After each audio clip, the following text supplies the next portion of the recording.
Siyabongela ukuthi senikhona la elibulini emcimbini wethu. Lilanga lethu ke ngicela ukuthi sili-enjoy lelanga sibeni kanye kanye because konke lokutakwendeka la kungani. Sibonge nje nakuma partners lento lomsebenzi ukuthi ube successful. Kuyakhombakala ke ukuthi umvulo omusha umcoka ngoba lethi imali ethisebenzelela nje kuyabona sibethi ngawenye lo umsebenzi but banconothe ukuthi bafake imali ukuthi nine nikhona ukuthi ni benefit.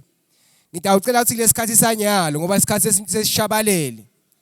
Sicela sisinosimilo etela ngaphambili atosivulela ngemthandazo sitochubeka. Ligama lami ngemine ngingimathini ngwakamasuku ngili-super buddy ngisuke enhlanganweni yaka super buddies njengoba i-super buddies kunguyelo ufaka isandla kulo msebenzi lo. Super buddies ke ukhona lathi ekoleni njengoba nathi sesinivakashila sitonifundisa ngetindzaba lethinza kukhula kweni. Sisinosimilo ke lo tasivulela ngemthandazo. Sanibonani. Ninjani? Siyaphila nathi ngicela zwale emehlo. Baba uNkulunkulu wethu moyo oyingcwele sicela ukuthi ube nathi kulelanga lanamuhla sisaqala lo mhlangano wethu. Ngicela ukuthi moyo oyingcwele ube nathi usivule ingqondo konke lokutofundwa lana moyo oyingcwele kusakhe kusende abantu sibe abantu labakhaliphile ngokomcondo sichubele nelikusasa lelihle. Sicela konke lokho egameni lika Jesu Kristu waseNazaretha. Amen. Njoba sengishito ke sitawucela ukuthi nikhululeke vele. Ngoba nje kutaba nesikhathi la khona ndawo ungena kuma groups kube nema discussions. Sifuna kuyiva lemivo yenu sitokhona ukuthi sihambe sakhe report bese sesiyabuya ke siya implement lo kule ndaba enikhulume ngakho. Ngitawucela nje kuchecka lokuthi sikhona yini. Bangitshele ngetikolo ke letikhona. Ngiyacela ukuthi nangabe ngibita isikolo sakho uphakamise isandla sibone ukuthi sinalo letikolo etibhaliwe la. Bakhona base Charles Wesley la. Shawutani phela bangani babonakala ukuthi yebo Charles sesimemethile. Good. All right. Bese kuba ne Big Band High School. Ikhona i Big Band. Yes, siyabonga. Bese kuba ne Gamula High School. Bese kuba ne Nzevani High. Bese sesiba nelibulini High. Siyanemukela nonke ke bangani bami. Sibonge ke ne presence yabo teacher benu ngoba siya understand ukuthi even your teachers are here kutoniphekeletela kutouva ukuthi yini lesitonifundzisa yona.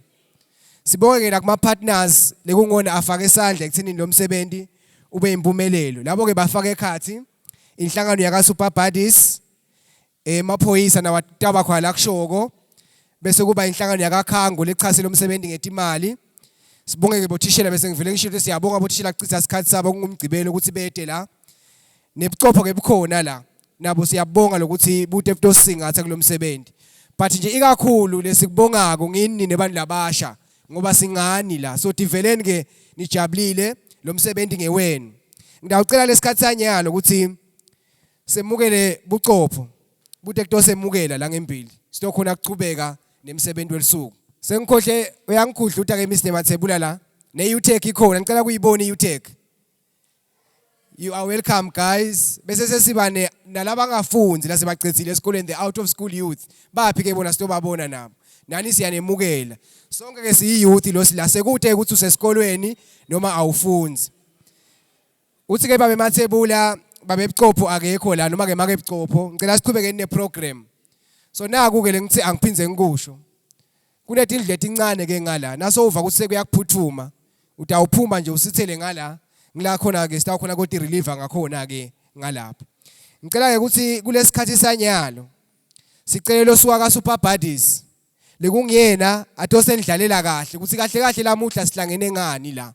Kuze wonke lokhona la ato understand. Ngicela semukeleni sisamu simelane ngetandla atosemukela.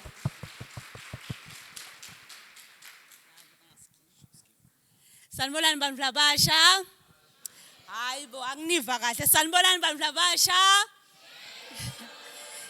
Njengoba sashito kumlingani wami ngingisamukesiwe Simelane aka Zitho. Okay.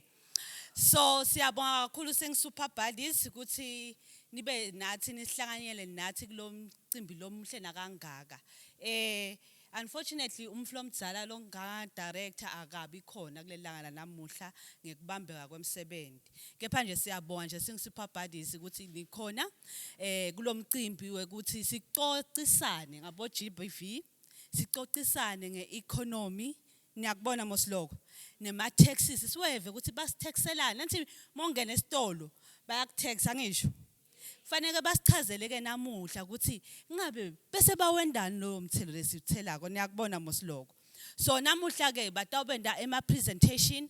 After the presentation sidabe sesiba nema-group discussions ukuthi ngitiphi leti ngcinamba lesitibonako kuko konke labasithulele kona kuyevakala mos.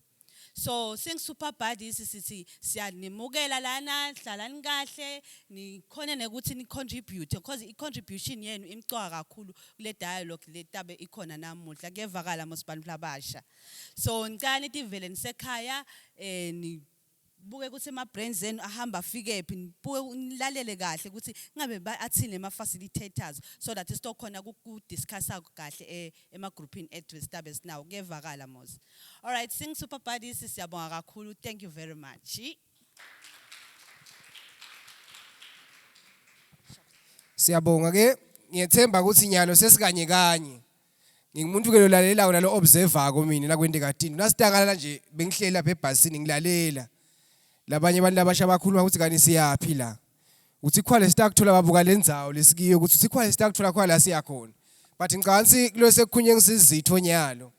Now we understand ukuthi lolu suku leli lumcoka kanganani because njengoba ashido ukuthi start bukwethe indzaba dabo economy ukuthi umnotho welive ume kanjani kumcoka kini lokho because soon or later ndabe niphuma niya ngaphandle niyobhekana nemhlaba. Kumcoka ukuthi ni understand ukuthi ema-taxes ahamba kanjani bese kubathi indzaba dabo gender based violence because nato yasithinza sisaphila la kulelive. So imcoka kakhulu ke le event yalamuhla mase kufika kulesigaba sema discussions ngiyawucela ukuthi vele nibe free ni deliberate la kuma groupings enu kube khona nikushoko sitokhona sisithathe ke lemivoyini sihambe sowakha i-report then bese kulandzela ke ama-implementations. So kulesikhathi sanyalo nje ngiyawucela ukuthi ngi-invite lo suka ka-TMI group Mr. Musa Dlamini lo taba akhulumisa indzaba ye-state of the economy and key findings of auditor general report. Ngicela simimokele ngetandla Mr. Musa.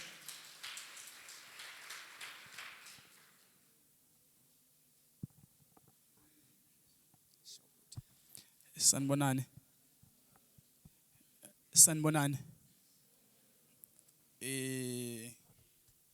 Ligama lami ngicela Musa ngakadlamini. Ngiqhamuka ka TIM Group. TIM Group stands for Teach, Inspire and Motivate. So we are a youth-focused non-profit organization lebuka kusebenza kwabantfu labasha especially in 4 areas that would be entrepreneurship, education, personal development and leadership. So we work with partners to capacitate and empower young people across these 4 areas. So siyabonga nje kuba nani la muhla through invitation ya super buddies with support from Emma partners la support this initiative ukuthi ibe khona so that we can come and put our heads together and think about what is going to happen and what is happening in our country and so that we can put our input as young people. So I will just start from the top. Ngisho ukuthi I hope ngaphica mose ngesiswati go right. Okay. So now usually when we do these presentations we usually say to young people ukuthi we do not want to turn you into disciples, right? But we want to turn you into students. That is to say, as you are listening to whatever it is that you're going to be saying here today, we do not want you to become a follower, a blind follower of what you are saying, but we want you to apply your brains. We want you to think about what we are saying, and we want you to draw your own conclusions, all right? So if you feel that some of the information that we are giving you is incorrect, it is inaccurate, it is wrong, you are absolutely free to think that way and to further interrogate and to further investigate the matters on your own, okay? I think this is probably the best way to lead life in general and not just for this presentation. So I'm going to present on the state of the economy as it is, and I'm also going to give you some insights from the Auditors General's report, especially from the year 2021, and I'm also going to give you some insights from the Auditor General's compliance report from 2022. Now, in order for us to understand the economy, we also must understand, I believe, the country in which we live, the environment in which this economy actually is made, and the environment in which this economy actually operates. So I'll give you guys just a snapshot sa Swaziland noma sa Eswatini. Ngidanika just thombe lesincane sa Eswatini so that to understand ukuthi nasikhuluma nge-economy sikhuluma ngani lona le level menjani labantu, because nasikhuluma nge-economy kakhulu sikhuluma nge-economy as it relates to the people who live in the country, angithi. So sifuna understand ukuthi labantu bakanjani bakuphi benda ini so that sitobona ukuthi le-economy nayime kanje itabasebentela yini labantu nabanje balala bakhona khona. All right. So let me start by saying this then, ukuthi siyakhumbula ukuthi sivame kuba ne-population census once in a year. I mean, once in how many years? Yes, once in 10 years. Yes, at least and people are attentive and people know things. So we usually have a population census once in 10 years as a country, right? The last one we had was in 2017. Yes, thank you. 2017, we had a population census. And a lot of us thought that we were maybe around 1.2 million or something like this. But as it turns out, we were actually at that time less than 1.1 million, right? And you remember that it created a bit of hula palu even in parliament, whereby they said, no. Can you verify? How can we be less than 1.1 million? We should be more than that. But as it turned out, we were actually less than 1.1 million. So that is the total population of Eswatini. And then now, of that 1.1 million people total, it turns out to see 79%, can you believe this? 79% actually lives in rural areas. 79% of the total population of Eswatini is found in rural areas. So I had a bit of a difficult time getting to grips with this, because as someone like Kamunga, Ezulwini, it's a bit urbanish, you know, close to Mbabane, between Manzini and Mbabane. So you tend to think everyone is there and everything happens there. But as it turns out, 79% of the population of the country lives in rural spaces. So now it means, Guti, if we're talking about a service delivery,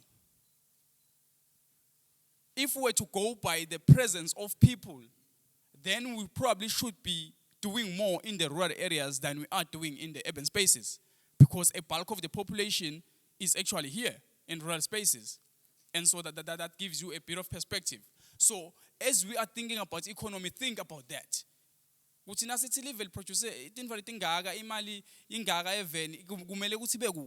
these are the things that you should think about.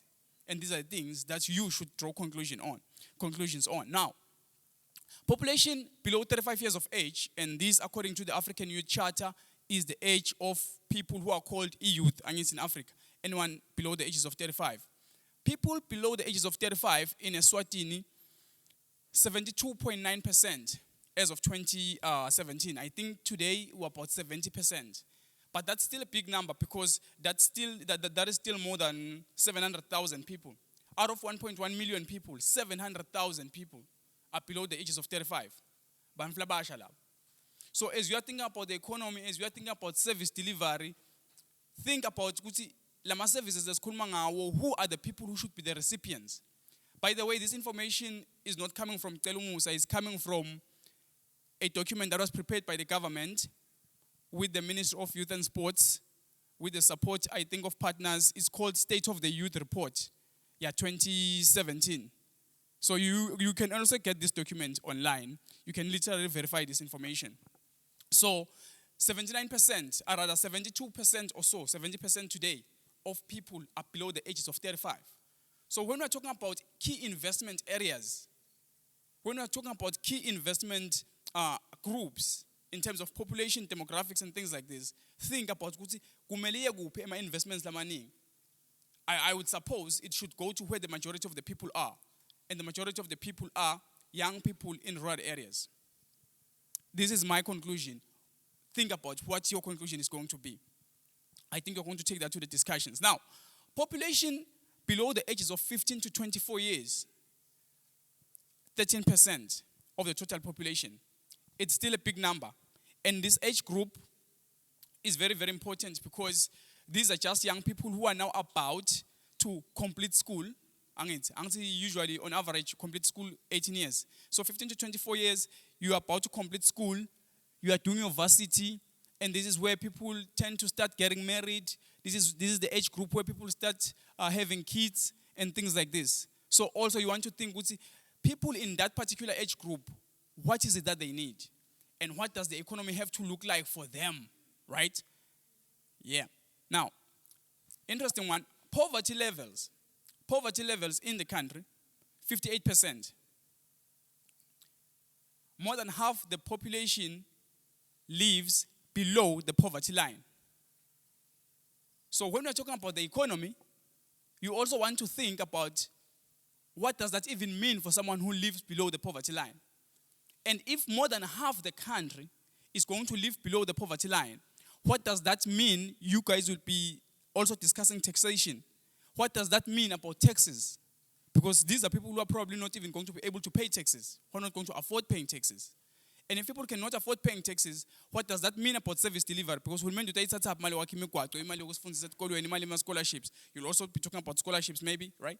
So think about these things. Think about these numbers. So these numbers are just not what they are, but what is more important for you is what do they mean, right? So what I want you to think about is what do these numbers mean, especially for young people. Now, in 2021, if I'm not mistaken, yes, 2021, there was a study that was done by ISEPAC. ISEPAC is a government think tank. So they do studies, especially around the economy and things like this. So they did a study which was called the Eswatini Skills Audit Survey. So they were auditing for skills. They were checking levels of skills, and they were looking at people who have gone to these colleges, where do they work, how much do they earn, of all the people who've gone to school, how many are employed, how many are unemployed. So they were doing this kind of thing, And they wanted to inform especially private sector who hires people. Would see if ufuna kuqasha abantu, ufuna ukuthi bakhamke bafundzele skills, and they were looking at people who have gone to these colleges, where do they work, how much do they earn, of all the people who've gone to school, how many are employed, how many are unemployed. So they were doing this kind of thing, And they wanted to inform especially private sector who hires people. Would see if ufuna kuqasha abantu, ufuna ukuthi bakhamke bafundzele ini. Ngende ukuthi umuntu aye esikoleni for 12 years, aye university for 4 years, but asinakathi uyongena emsebenzini kuthiwa wati lutho singakuthatha sikumikisa esikoleni for another 2 years. Then you are like, bengenda ini ke all along, right? So they did the skill survey to kind of like determine things like that and to kind of inform that process better. But some things came out of that skills audit survey. It came out that 33.3% of the people in the country who should be working are not working, they're unemployed.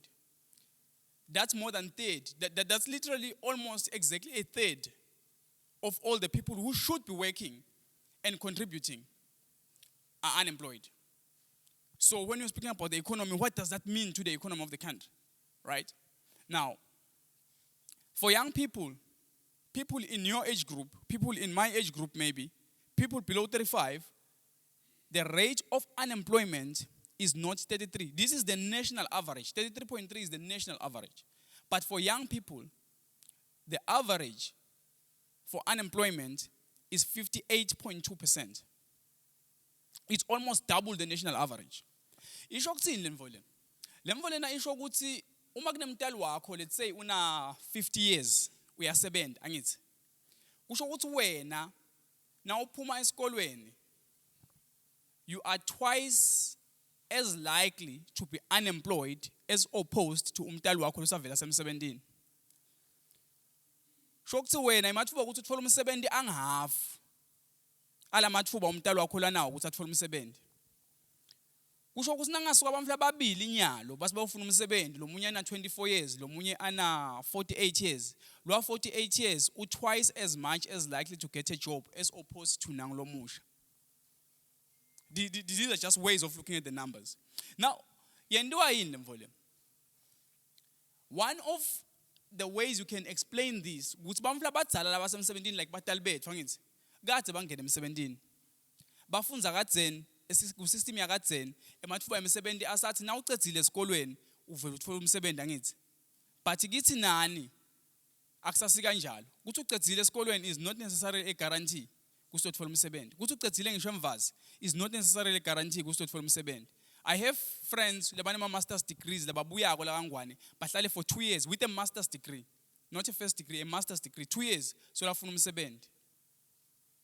So this is the reality that we are facing as young people. Now, if you're coming to the economy, one of the interesting things, remember, 78% of people are found in rural spaces, ain't it? But check this out. 70? Okay, yes.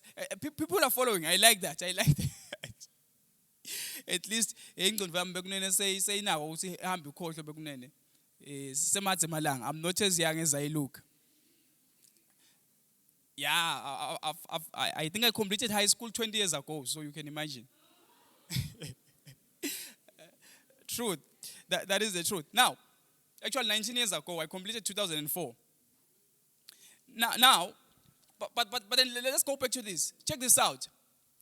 With so much people being found in rural spaces, but the number of businesses, physically, 40% of businesses are located in the whole region.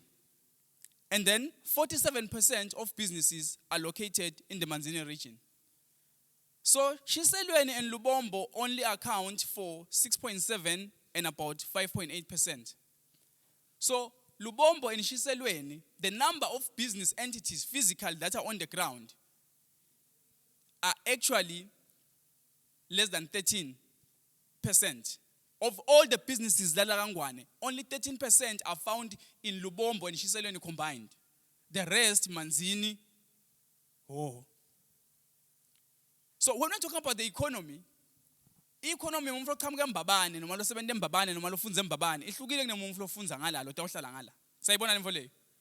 Because lo mfuna nakathi ubhala ama application letters, this person has got about 80% of the companies already aletu. Ngala both regions, less than 13% of Tinkapan. So what does that mean about investing for job creation, right? Where should the roads be going to? Where should the water projects be going to, right? Where should the schools be built? Where should the universities be built? Is there anyone who's thinking about building a university in Ala? Go figure, right? So these are the things that you guys have to think about.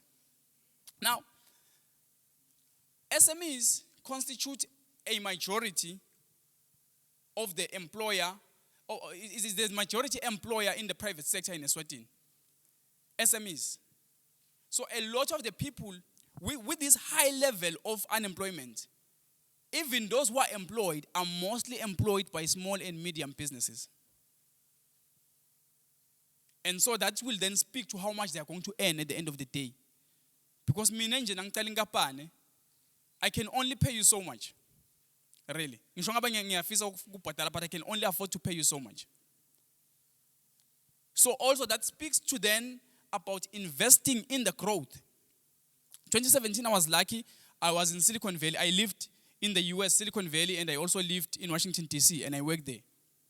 So if you're looking at the way in which investments are going into startup and small businesses, you see that the government is serious about capacitating these businesses so that they grow and they become the next Facebook, the next Twitter.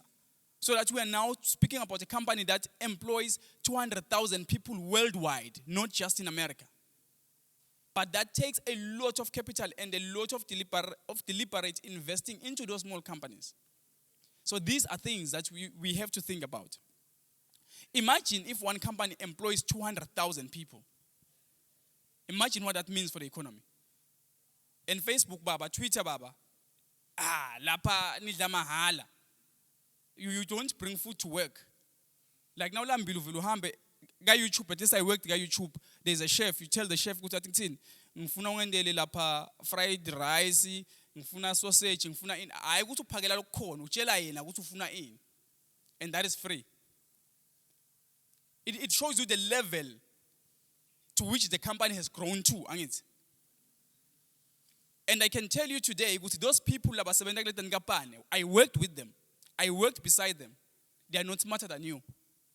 They are not better than you. Actually, we used to go to Emma Pitch's abo, when they were actually pitching their business ideas. We were like, Lom chitalo. It's almost the idea, but they've got the money to back it up. We've got a smart idea, but you've got zero malangan to back it up. So who cares? So these are things that you guys should think about, right? These are things that you should think about. Now, the manufacturing sector in Eswatini is the largest contributor to the country's GDP. 30% is contributed by the manufacturing sector. But also it is the largest employer. It employs 33% of all those who are working, manufacturing. But manufacturing ngangwane sikhuluma ngani bekunene? Sikhuluma ngemafirm. You understand? Sikhuluma ngemafirm. Phela yini lesimanufacture lenye thina? Ngaphandle nje kwasemafemini. Kushukela that one is called processing. Manufacturing yini lesikwakhako thina? Siyatfunga thina. Timpahla tethu tigqoka e-US.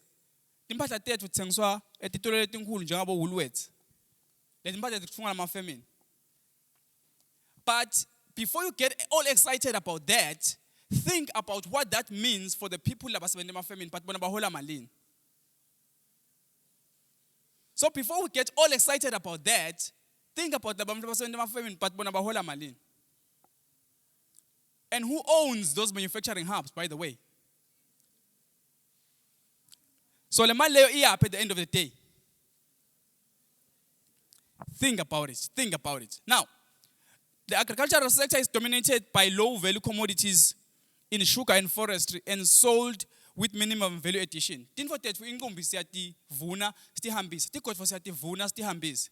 Bese sesihamba sesilanze amaplanga South Africa sesiyawacupha ngithi. But leti godfo tsuka kuphi? So there is no value that you are adding. Tonke tinfo tethu siyakhipha bahamba process bese sihamba futhi phinde sisiyothenga. I think you guys might have seen what Ghana is saying. Ghana exports cocoa. Cocoa makes chocolate. They export cocoa to Sweden. But the president said, we're no longer giving you our cocoa. We want to do our chocolates here. And you, because you love chocolate so much, you're going to come and buy our chocolates here. We're not giving you the cocoa. Natural resources. You mine natural resources. You don't process them. You ship them overseas. They process them. You go and buy jewelry. Say, come so it's le ring yami nje le ngihamba ngayoyithenga lesinye isitolo. But ngakhanza ukuthi le mineral yakhe le ring yagujwa la khaya. So these are things that you guys should think about. Think, what can you do to make things better? What do you want the government to do to make things better for you, right? Think. This is what I'm saying. Now, most of the people who are working in the agriculture, because we know agriculture hires a lot of people. Now, shugela, emahlati, it hires a lot of people. But those people who are hired by agriculture, for as a school man, shugela siyambona uqasha abantu banganani shugela. But banga kila bahola kahle nje, labahola nje kamnanzi. I like that. Ngilose situlweni, right? Inqumbi yabo bakuphi? Balamasimini ngithi.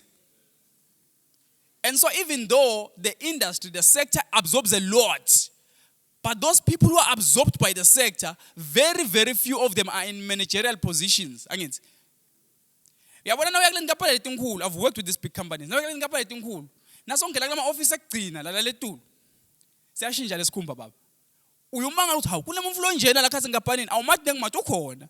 Uhlelekele office letulu. So those are some of the things, because if a lot of the money ultimately gets exported, we do not benefit. Lo muntu uhola imali leholwa 100 webamvu labajubako lapha ngashe. Kube at least le mali leholwa lo muntu lona iholwa lo society litaphinze lento njani li invest in the country. But anyways, these are things that you guys should think about.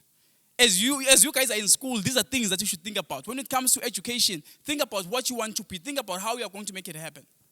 And think about how you are going to change the future of this country for the betterment of all in Maswat, right? Now, the manufacturing sector employs a large proportion of employees with lower secondary education or with lower secondary qualification, the manufacturing sector, and also with post-secondary education, that is high school, and non-tertiary qualifications. And it imports, now listen to this, it then imports mid-level management and top executive positions. So, laba ngakafunzi sitabaqasha, laba tawuhamba angisivela umsebenzi wakho ukuthi nje ujube wena lomkhono wale skipper, yabona. Umkhono wa skipper ngawujuba nje, yabona, awudzingi lutho ukuthi ujube umkhono wa skipper ngaphandle kweskero, you understand? But now, for mid-management positions and for executive positions, we import talent. This is what is happening. Now, this information comes, literally, I'm reading directly from the report they are producing in ISEPAC. So this is a government-mandated document. I'm literally reading directly. So this is what they found in their study. Now, the education sector, it turned out it is saturated. Mina nangisamvasi bekwathiwa ukuthi nangithishela nawunesi. Nawuqedza nje esikolweni ungena emsebenzini. Bese athi kusabamfu labo abahlala ekhaya. But namhla siyathi ukuthi bothishela baqashwa njani mose? Kuthiwa okay angithona ucedze wena 2023. Hayi nyalo ke thina nyalo saqasha laba 2017. Wena bathi siyacela ukuthi unga apply hlala ekhaya siyakwati igama lakho libhaliwe phansi. But nyalo se 2017. Beningakwazi ukuthi bothishela ba recruitwa kanjani? Niyakwati angithi? Beningakwathi? Ya kwenziwa kanjani? Awumanje apply nje welinile. Ngiyakutshela ukuthi nyalo sicela ukuthi labaceda 2017 bete ka TSC bato submit. Wena ngisho asathi kusabe wendani kulo 5 years. But remember ukuthi kubhadalele free primary education. Batali bakho bakubhadalele high school yonke. Saphindze thina senguhulumende sakungenisa e-university for 5 years. Investment yonke leyo lesiyibekile but aso chile na yonke le mali yethu lesiyispendela ku asohlale phansi nje usimele. Urelaxe, angawusebenze shokuthi angewuthele phela ngisho ungasebenza kathele. Shokuthi awukhona contribute ku-economy, awukhona kusetha umndeni wakho. Asohlale phansi nyalo sisaqasha emuva nya. Siyeda kuwe siyakwadi hlala nje lapho phansi. There's something wrong with that, isn't it? But how can we change it? How can you change it, right? Now, what does it even mean to say that the education sector is actually overflooded? It is actually saturated. Isn't government still employing temporary teachers? They are. They give these guys contracts, which means because they do need teachers. But why not hire full-time? But remember, if you're hiring someone on contract, these people have got no benefits apart from imali bapatala on a monthly basis. But now if you're hiring me full-time, it means my benefits, which now become expense for me. So it's actually cheaper for me to hire you on temporary basis than to hire you full-time. Go figure. Now, as I say, so our economy is kanjalo. This is the state of the economy. This is what it looks like. This is how it operates. And you can absolutely tell this is not going to be sustainable for any serious length amount of time. However, let's go to the Auditor General's report. Now, Auditor General, yini Auditor General?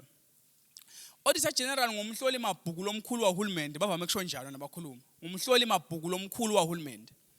Angithi kuyekuthathwe imthelo kubhadala ama services kube nemigwaqo kube netibhedlela kube nani nani. Sekakwendile lokho hulumende ubese umhloli mabhuku lomkhulu wahulumende soyabuya so checka each and every ministry ukuthi nathi nifuna 20 million ukuthenga amaphilisi amaphanado niwathengile ni lamaphanado abite 20 million yini niwathenge kubani na followisha due process yini nifuna ukuthenga lamaphanado. So Auditor General wenda njalo uhlola lamabhuku kahulumende to keep government accountable. Now I'm just going to share maybe 2 or 3 instances. Now the Auditor General's report lesikhuluma ngayo 2021 niyathi ukuthi how many pages? In 500 pages. The compliance report here 2022 in 334 pages. So that is what I had to read. Now, uma auditor in any company, in any setup, are preparing my reports. Kuna nakuthiwa qualified opinion, noma kuna nakuthiwa unqualified opinion. Unqualified opinion kusho ukuthi le report lena i-right konke ngukhanze right kuthi nana ngidzinga ukuthi ngiyisekele ngako. Yabona? Ngalama imagama ngidzinga kusho lutho nayo nje le report yeni i-sharp thathani nihambe. But le yethu i-qualified, meaning ukuthi hey kunetimvo ngiqualifyela ke uthi auditor general kunetimvo lishodako kule report le. Kunetimvo lingasilo liqiniso kule report le. A qualified opinion isho lokho nasengapani nisho lokho. So le yethu i-qualified nga 500 pages.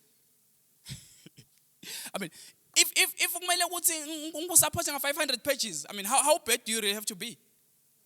500 pages, dude. That's like, yo. Anyways, 500 pages qualified report. Now, I'm just going to highlight maybe one or two things, and then I'm going to sit. I'm just going to pick, all the ministries are audited, all the ministries, all the departments, all the parastatals. But DPM's office 2021, and this is a government document. I picked it from the government document. So DPM's office, underutilized funds, la amounted to more than 89 million. Kusho ukuthi kunemali bekumele isebende ayisebendanga 89 million. Angisayi ukuthi DPM's office udila ngani, bhadalela tinsanzane, ubuka tindzaba tebantfu labaphila nekukhubateka and all these things, angithi? Now, 89 million underutilized funds. Ayikasebendi le mali bekumele ukuthi isebende ayikasebendi. Out of that 89 million, 86 million bekumele ukuthi ibe imali lebhadalela orphaned and disadvantaged children, lama grants la hlangabetayo niyawubona la. 86 million. It was supposed to work, it didn't get to work. 180,000 bekumele ukuthi kube i-welfare, foster children's grants, grants ebamfana nabaphila with handicaps and things like this. It didn't work. So now ningathi shokuphila kwasave phela ku right. No. If imali budget usitawusebenda, yangasebendi kusho ukuthi labamfana kumele ukuthi ba benefit kule mali baka benefit. Nangabe nje imali bekumele ukuthi yakhe umgwaqo la, ungakhiwa lo mgwaqo angeke wena ujabule ukuthi hawu 100 million simsavile. No. Kusho ukuthi emafembe kade awuvula ngokuthi umgwaqo so kahle angeke avulwe. Emabhasi bakade awungena ahambe kuze ukuthi i-transport ibe kahle abantu bakhona kufika ibhedlela angeke asahamba because umgwaqo wakhiwe. So actually uhulumende uthi wa return back to yena more than 10% yemali akunikena ukuthi uyisebenzise. Then you have to explain why, because kusho ukuthi khona i-service ongakayideliver somewhere.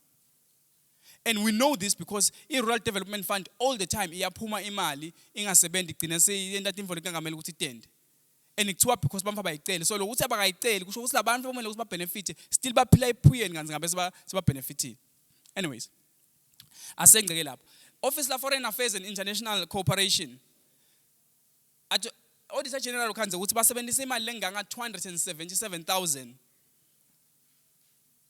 on tin for le mali le bebudget ukustawenda lokuthide yakhanza kalusa ayisakwenda lokuthide seyende lokunye. And akusi accounted for. Yena sobona ibalance ukuthi imali seyishoda kangaka kuthiwa yendeni le mali le kude lona answer. This is a report that is on the government website. You guys can go and read it for yourself. It's 500 pages. You might need a few weeks to complete it. Anyways, one of the interesting things ngikanzile just on this office like Foreign Affairs ukuthi kunema curtain ama blinds. What means ama blinds? Kunema blinds la kathengwa kule inkampani la. Mana ngeke ngitshela ukuthi ilibhalwe negama lenkampani lapha kule report. 100,000 ama blinds. Wathiwa hey phela ama blinds. Wathi nakahambe ayowabuka physically auditor general wangakhanzi lama blinds kule office lekuthiwa hengwa kilo. Kude lama blinds. Wathiwa akubutho le supply wathiwa lama blinds wafika install kuliphi le office la. Wafika naye wathi hayi ngiyawubuya emva kwele hour. Ithi le report isola kabuyi kuze kube kunamuhla. I kid you not. 2021 report on the government website. So this is how monies are lost. Angithi. And when monies are being misappropriated like this, kusho ukuthi le mali lapho kumele ukuthi yosebenza khona ayisafikanga. Lama philisi bekumele ukuthi ayowathenga ayisawathenganga. But le mali lena inyamalele kude marketini kude nemali. It's a huge report. I advise you guys to go and pick it up. That's my time. My name is Musa Dlamini. Thank you so much for listening, you guys.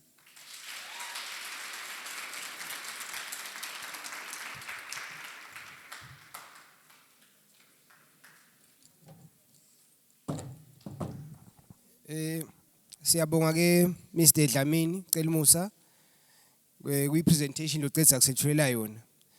Bengihlela lapha phansi ke nami ngilalela nje. Asakhuluma lethi nombolo ladethulako lama statistics. Mayebolalisise kahle, kufuna akutshele something, kufuna avule emehlo kithi nesesetikolweni. Nathi nesesingaphandle. the number the unemployment nalesimo nje semnotho elive la kangwane kufuna ukuthi kuzivule emehlo ukuthi thina siphuma la we have to go and do something.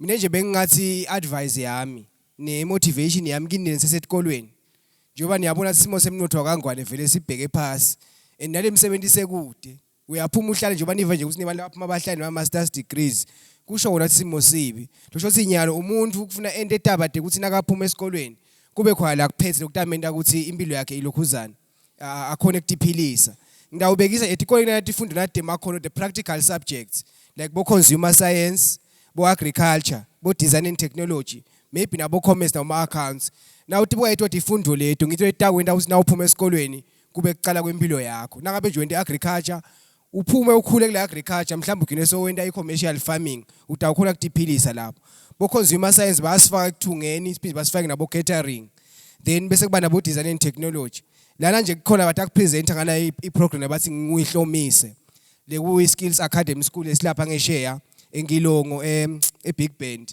ngicela bathi ukuthi abatonitshela ngaso naso sichubeka sifaka emakhono la kulabamfula abasha ekubeni babone ukuthi vele lesimo asisiso lesikahle so ngathi nje mina to those labasesetikolweni take advantage of those practical subjects because titanisida etifunde ekutheni nichube impilo yenu kulaba ke laba lasebaphumile bangaphandle kunathi khwamanati i-youth lesayele emuva kithi kani ibhekene nato nike neva ukuthi kunesikhwama ekuthiwa youth fund nike neva ngaso bangakho nje laba association noma laba cooperative laba isebenzisile le mali because youth fund uyakufunda uyi1 phinze uyanifunda nangabe ne association bese kuba nale kuthiwa regional development fund kwayithinza Mr Celimus indzaba ya regional development fund ukuthi ukhanze ukuthi lethi imali iyakhishwa lehulumende kusathi buye dosita but bantu bangadisebenzisi maybe it's like information mina nje bengingathi go and find nitivakashele tinkundla bantu babakethu nive ukuthi yini lekhona lengasita because vena awutazi ufundzela ukuthi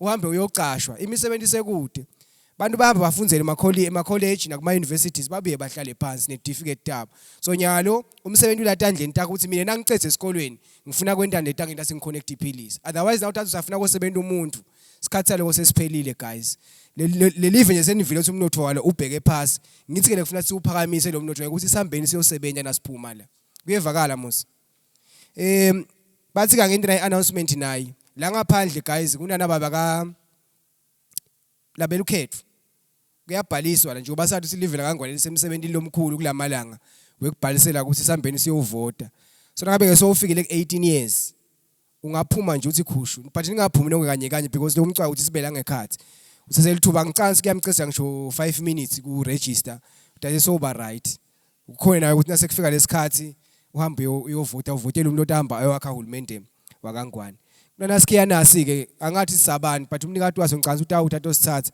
ngisikhanze lapha emuva esitulweni ngicansi ngesikhathi ngisishifta intela ngempili sisele lapho so umnikati waso utangibona atete atosithatha ngicela sithi lesikhathi sanyalo without a waste of time semukele Eswatini Revenue Authority service Eswatini Revenue Service kwaba i-service akusasi i-authority sto understand kahle ukuthi kahle indzaba yetemthelo ihamba njani because bantu abayi-understand indzaba yemthelo ukuthi leni sitheliswe ngithi ngenda lokho sekunemthelo ngenda lokho kunemthelo leni ngicabanga ukuthi impendulo yaloko mhlambe somehow Mr Celimusa uyiphenduleni akakhuluma ukuthi tonke hulumende kunema services lekufuna athi awende and utawenda ngala ma services ngemthelo so thina kufuna sihambe siyosebenza siconnectele la live kuze live litokhona ukuthi kube nema services ngiyangivumela nje ukuthi la most of you bakunasikhomela sema orphan and vulnerable children babhadalelwa nguhulumende le mali ebhadala le fund leyo ngiyo yona le qhamuka ngala ka Eswatini Revenue Service so let us welcome our sister ke la with a round of applause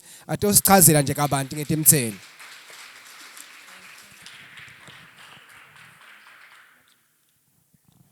Thank you, Martin. Sanibonani ma-super buddies. Ninjani? Ngiyaphila nami igama lami ngithulile Simelane. Ngichamuka ka Eswatini Revenue Service.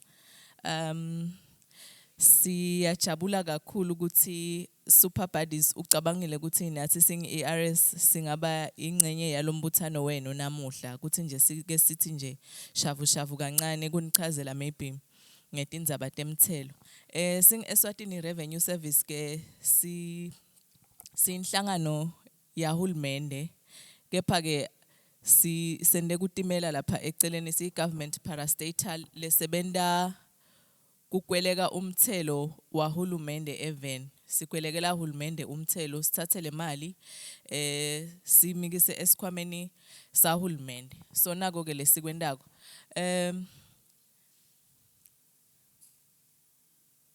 okay thank you so bengisasho ke ukuthi senda ini silitiko noma ke singu ERS siqale kuba khona nga 2011 before 2011 imithelo beyivele ikhona noma ngabe leli office lethu belisesengekho but hulumende bekade ikwelekela yena lemithelo anema departments la ngithule lebekakweleka umthelo lebe kuyi customs department kuphinze kube ne department yaka income tax kwabuka ke ukuthi kude kukwelekeke kahle lemithelo njengekwenda kumbe kwalamanye emave kuye kube nalelo office lelitimele lapha eceleni hulumende kumbe angadikwelekeli yena so kwashaya umthetho ke lokuyi Revenue Authority Act wanga 2008 lo washaya ukuthi akube naleli office lethu thina sicala sabang Eswatini or Swaziland Revenue Authority bekuseseng Swaziland back then saba khona ke in operation tahamba tinfo tashinja ngekusebenta nathi saba nemigomo ukuthi sifisa kuthuthuka nekuba nebudlelwane lebuhle nema taxpayers ethu sabona ukuthi ngathi leligama la authority alisilo lelehla kahle noma lelenda ukuthi kusebenzisana kwethu kube ngilokuhle sashinja ke sasesiba ngoEswatini Revenue Service lo service usho ukuthi nje siphokophele ukuthi sikhone kusitana kahle noma kusebenzisana kalula nebatheli bethu ngoba le mali ichamuka kibo including yourselves nani nibatheli so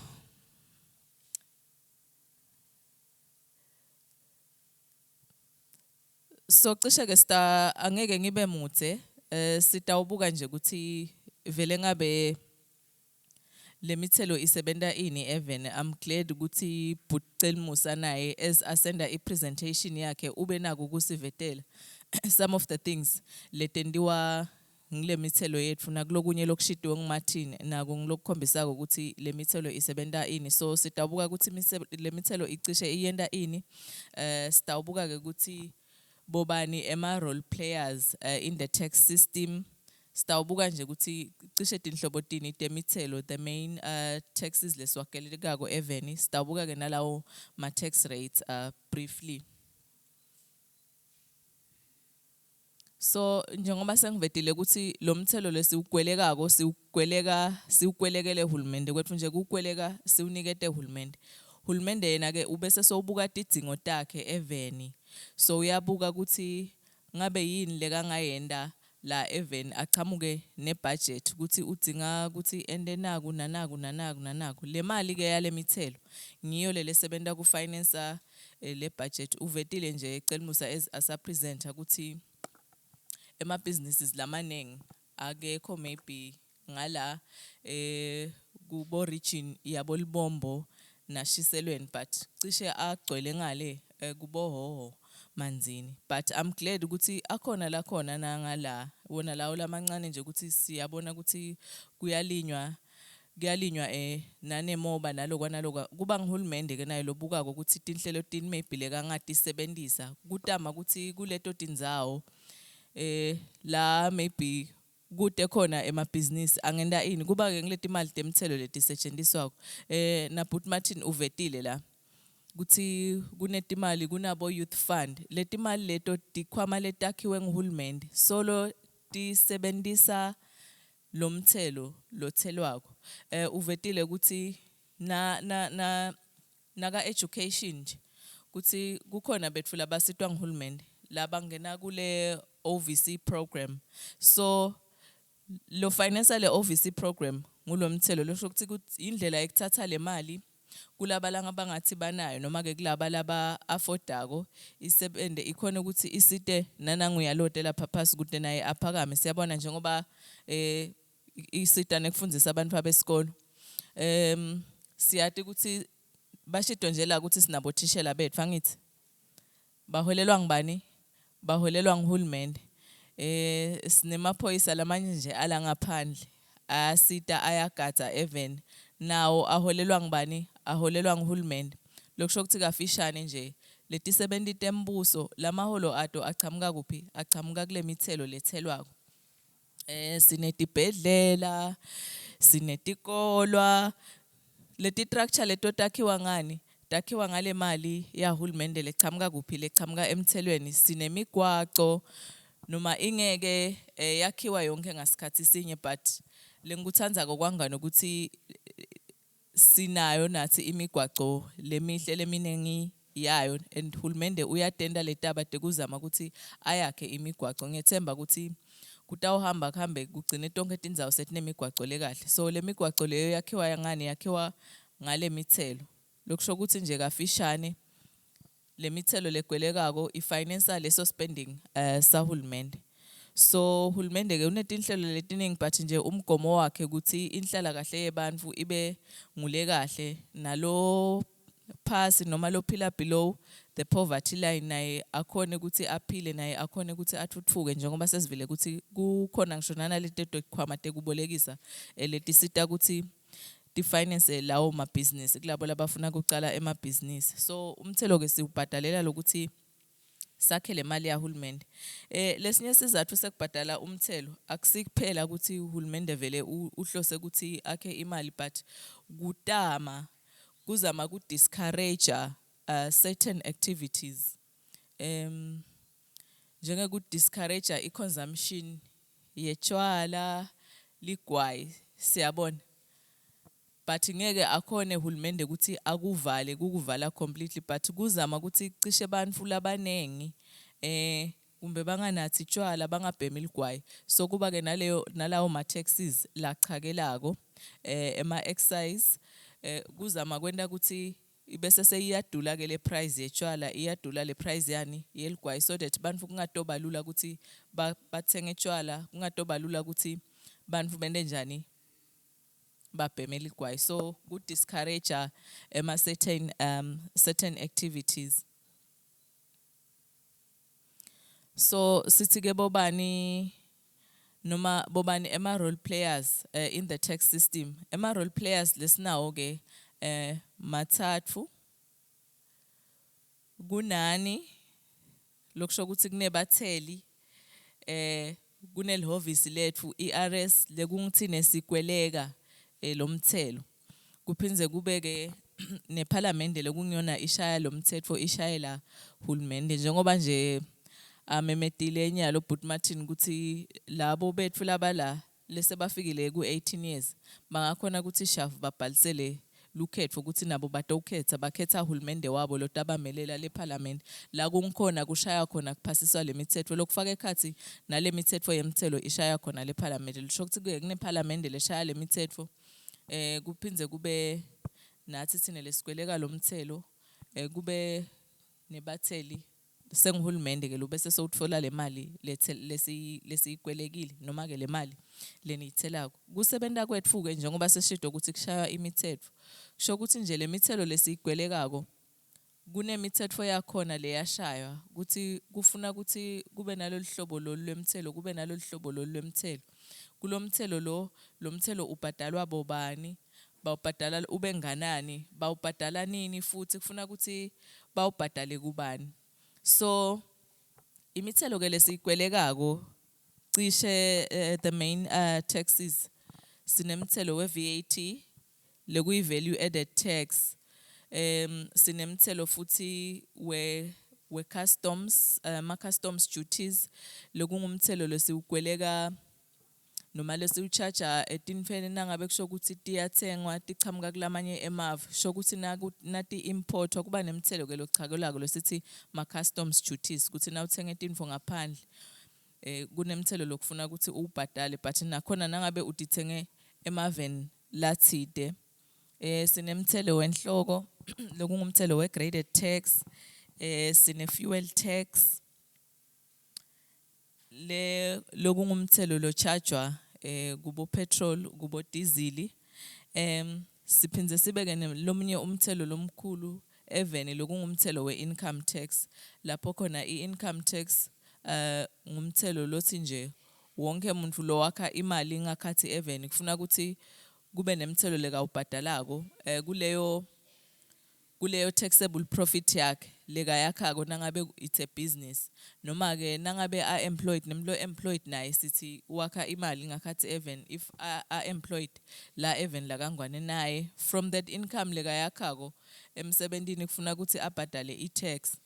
So we have i-pay as you earn lekungile tax lebanjwa ke kulabo labasebentako noma ke ku-employment income, but it's still i-income tax. We also have i-withholding tax lekungumthelo lotobhadalwa nangabe nje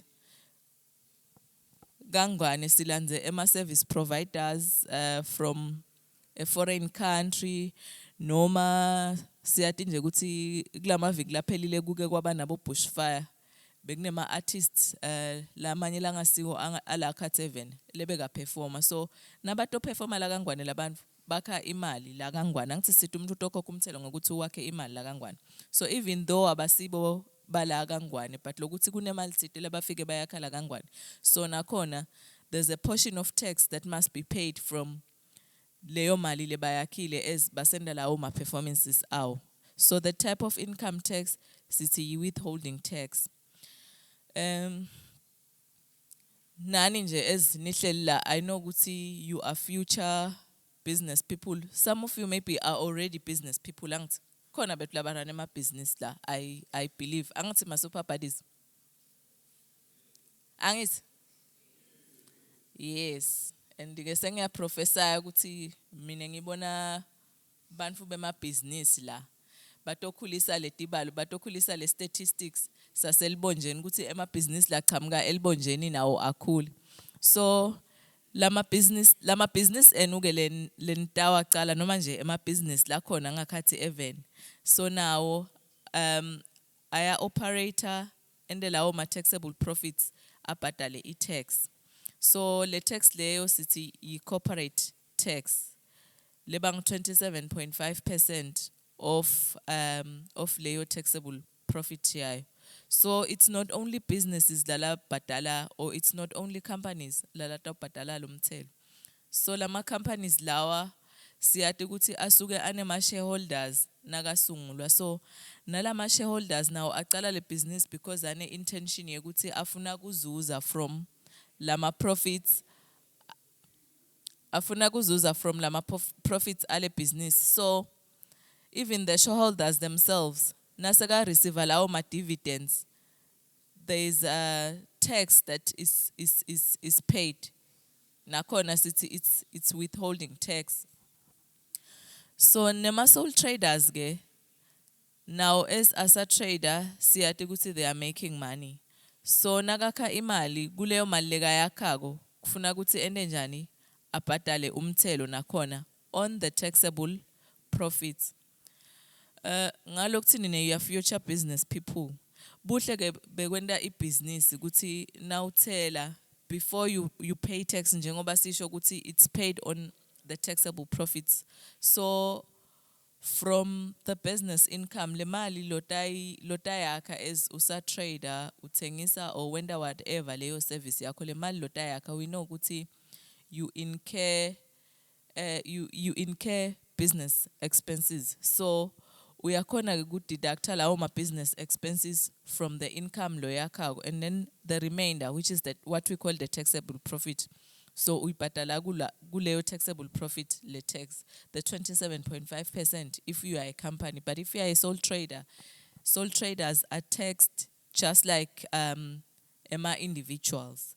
So under income tax gune rate for companies, kupinze kube ne rate for individuals.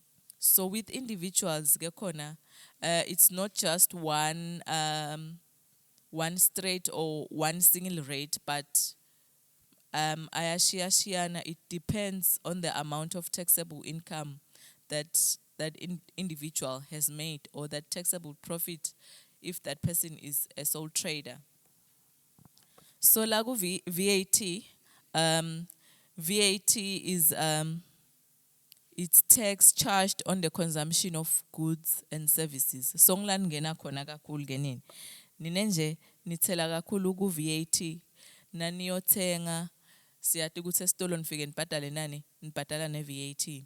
So the VAT is charged by the businesses, but it's not every business that is supposed to charge or that is allowed to charge VAT, but it will, those businesses first have to be registered with the ERS, so it will depend on the type of service that business delivers. Noma ke kuloko lekuthengiswa kwelo business kuthi is it taxable under VAT or not? There's what we call exempt supplies or exempt goods and services. If it's an exempt supply, then it does not attract VAT. So it's not every business that is registered, but it's the ERS that registered certain businesses. If they are registered, sibanigeta ema VAT certificates, and it's only those businesses labanema VAT certificates that are authorized to charge VAT. So once they are registered, as they trade, they also collect VAT, which can be 15% or 0%. There are certain goods and services wanna la charge VAT at 0%, like brown bread, raw fruits and vegetables, boma beans. Those are VAT taxable, but they charge VAT at 0%. Shoktige, VAT inema rates lang too. Gukona loku 0% loku specified, as I mentioned earlier, guti sikweleka ngemithetho. So nakona it's listed in the VAT Act. Guti log na logu will charge VAT at 0%, as I've made examples of bread and raw vegetables. Bese everything else that is not exempt and not in the list of zero-rated goods and services, then automatically it charges VAT at the standard rate of 15%. So these businesses, as they trade, they collect the VAT and then by remit to ERS on a regular basis.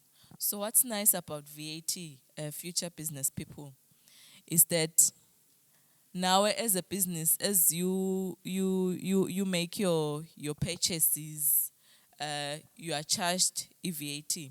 So le VAT lo ikwelekago awu remit yonke as a business to the ERS. So siyabuka ukuthi at a point in time when uthengisela okunganani, when the MA sales are 10,000, let's say VAT maybe is 15%, kuko konke uthengise kwa 10,000 and you've collected VAT ya 1,500.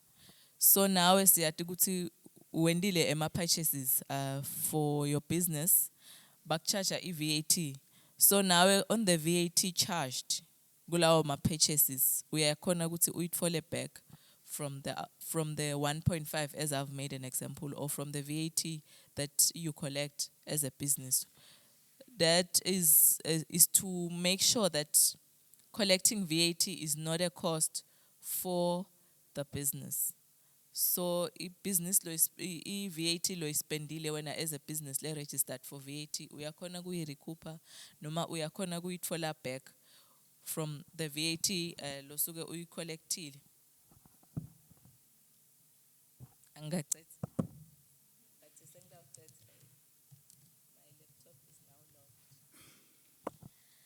Okay.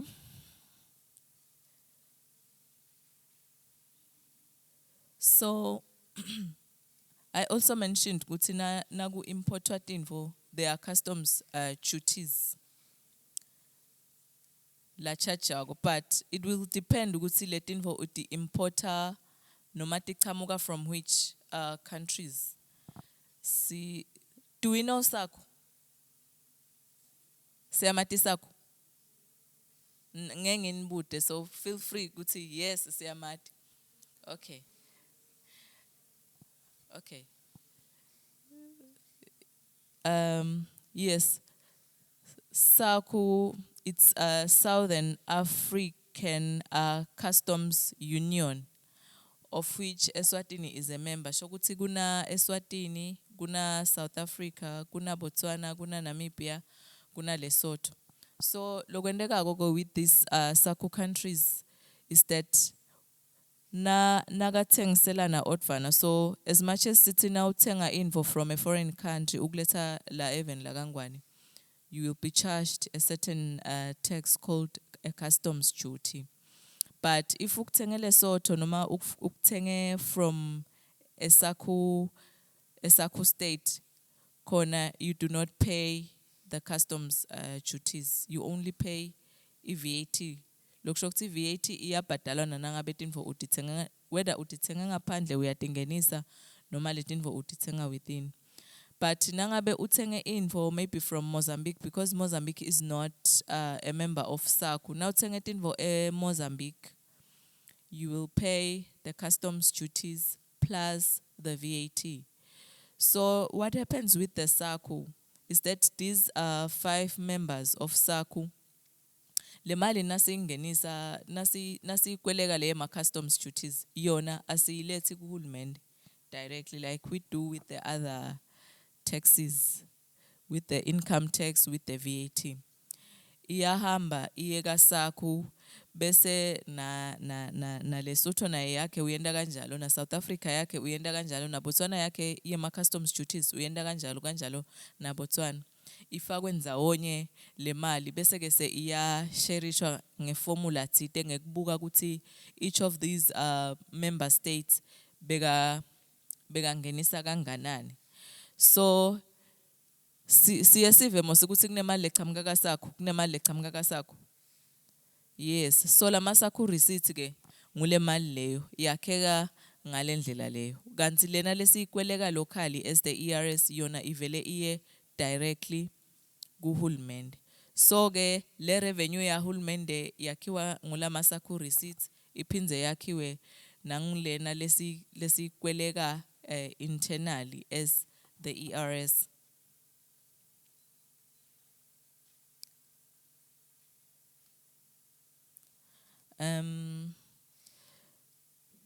Yes, so kuthela kwema individuals shito ukuthi ema companies zona they pay 27.5% in income tax on their taxable profit, but ema individuals it depends kushiyana ngetigaba leting4 starting from 20% of their taxable income. If the annual taxable income is less than 100,000, kuba 20% tax.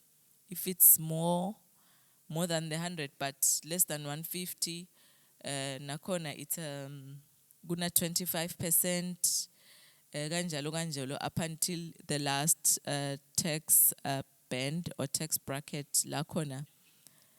Si Texas igcine ku 33%. So I know ukuthi maybe kube ne interest yekufuna kwati maybe ngama tax increases. You probably have heard in one of the minister's budget speeches.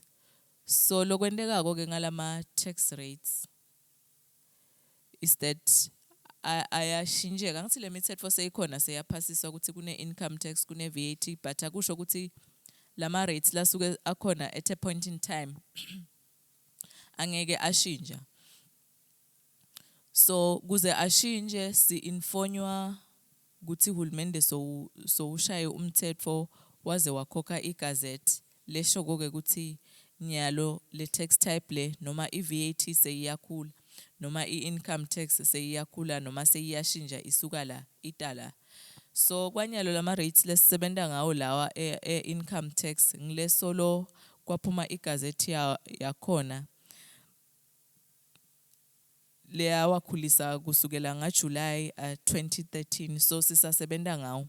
I know ukuthi recently minister ku budget speech yakhe kukhona la kake wa proposer khona.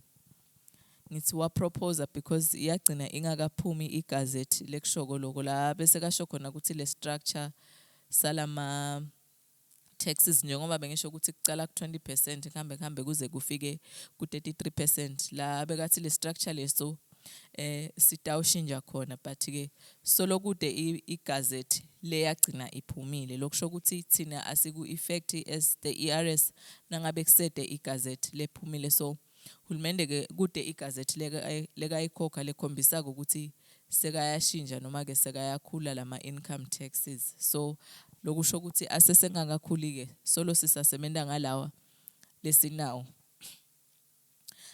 I hope sesibonile ukuthi maybe si contribute kanjani nathi emnothweni ngoba sesibonile ukuthi lemithelo lesibhadalako isebenta ini noma iya kuphi iya kuhulumende hulumende udlala irole lenkulu ku insurance kuthi nabani losekhathi even naye iwelfare ibe kahle yakhe nalona kumbe lesimo sakhe singasiso lesikahle uyakhona ukuthi naye azuze ngaletinhlelo kumbe lesesithi highlightile as sisenda le presentation so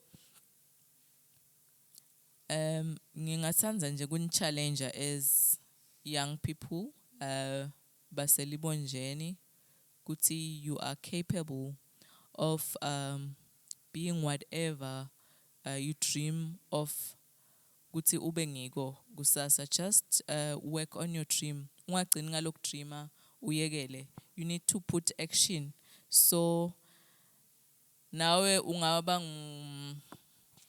noma nguskwili I hope skwili is a proper word nawe ungaba nguskwili wala lesingakujabulela ukuthi nani wa pursue lawo ma businesses enu is that nathi sitawuzuza nelive litawuzuza ezisibonile ukuthi kube sesekubhadalwa imithelo kuze ukuthi hulumende atokhona ukuthi achube tinhlelo takhe so siyajabula ke kakhulu ku Sing ERS to be part of this event thank you so much to Super Buddies ukuthi nisi invite Sing ERS thank you very much ngidawubuyisela ku Martin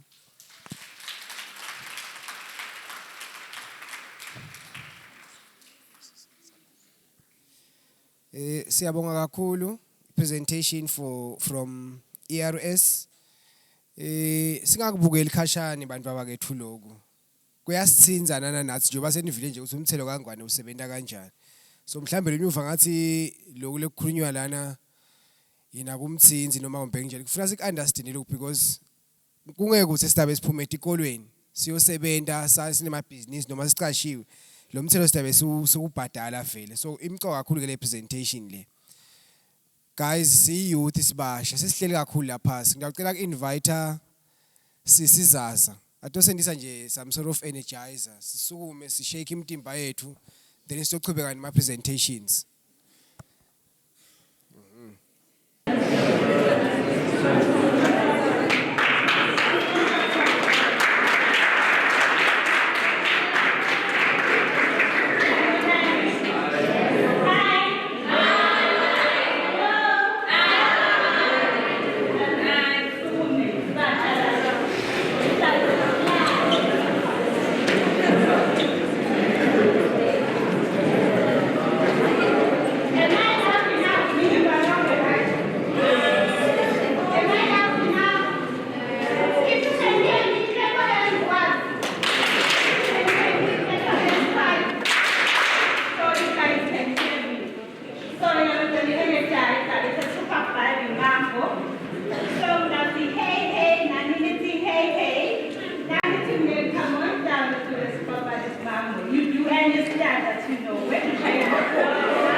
Siyabonga ke kusisasa.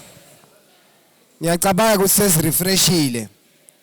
Ngicela ke ukuthi kule thuba lanyalo silalelisise kahle because most of us kuyabathinza ke lokhu lesita kahle kude lokhu konke lama presentations lala ayasithinza. But kuna presentation lesita ungena kiyo kenyalo lesita u deliver abaka Ministry of Labour and Social Security lesinza indzaba ye scholarship. Cabanga ukuthi sonke la njengoba nje sifake ama uniform kungeke ukuthi sitabe siphuma siphasile sifuna kuya ku university nakuphi. So ngicabanga ukuthi kenyalo nangabe une ma questions ngekuthi scholarship sitholakala kanjani nalithuba ukuthi uphendule lo mbuto lo. Ngicela ke semukele baka scholarship ngetandla .2 bete ngaphambili.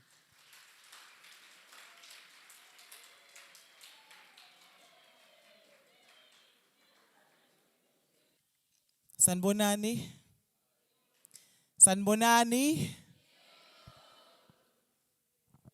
Ngivusela super buddies sonke. Ligama lami ngingumabandla. Angisiwa kaBhembe. Ngakambhokane Sibongo. I'm not sure ukuthi ngidawuvakala kahleni. Nginemkhuhlane so I'm trying ukuthi nami nasicommunicate ngiphakamise live. Mina ke ngisebenta ka scholarship from Ministry of Labour.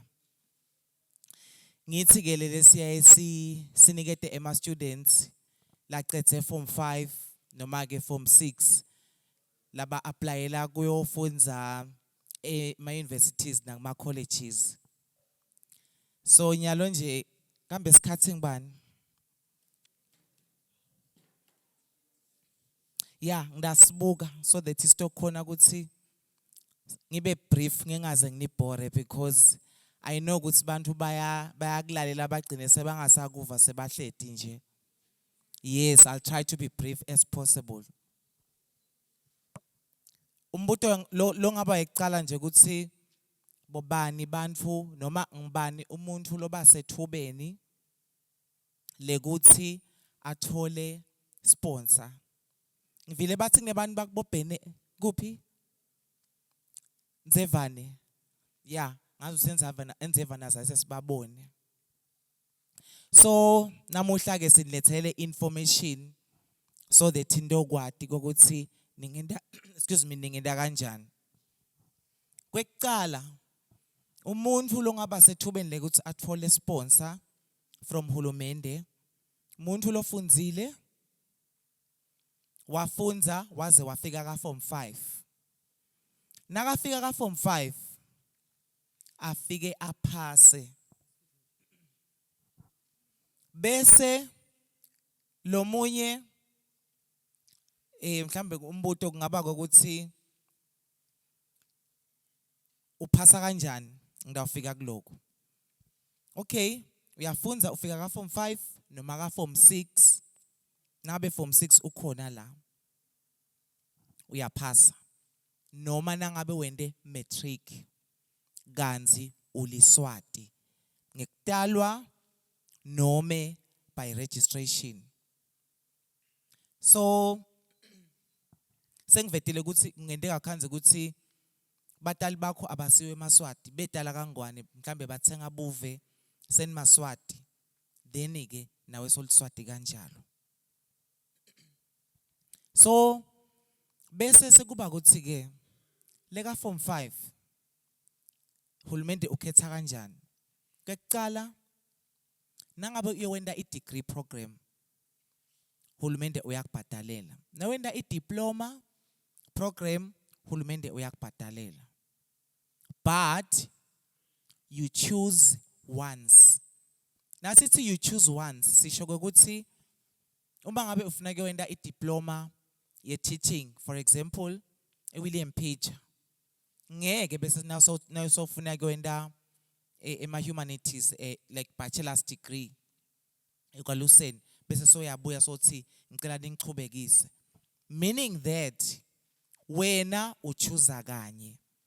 If you want to be sponsored by government got diploma, you don't come back for lalamanye ema levels ukhetha kanye.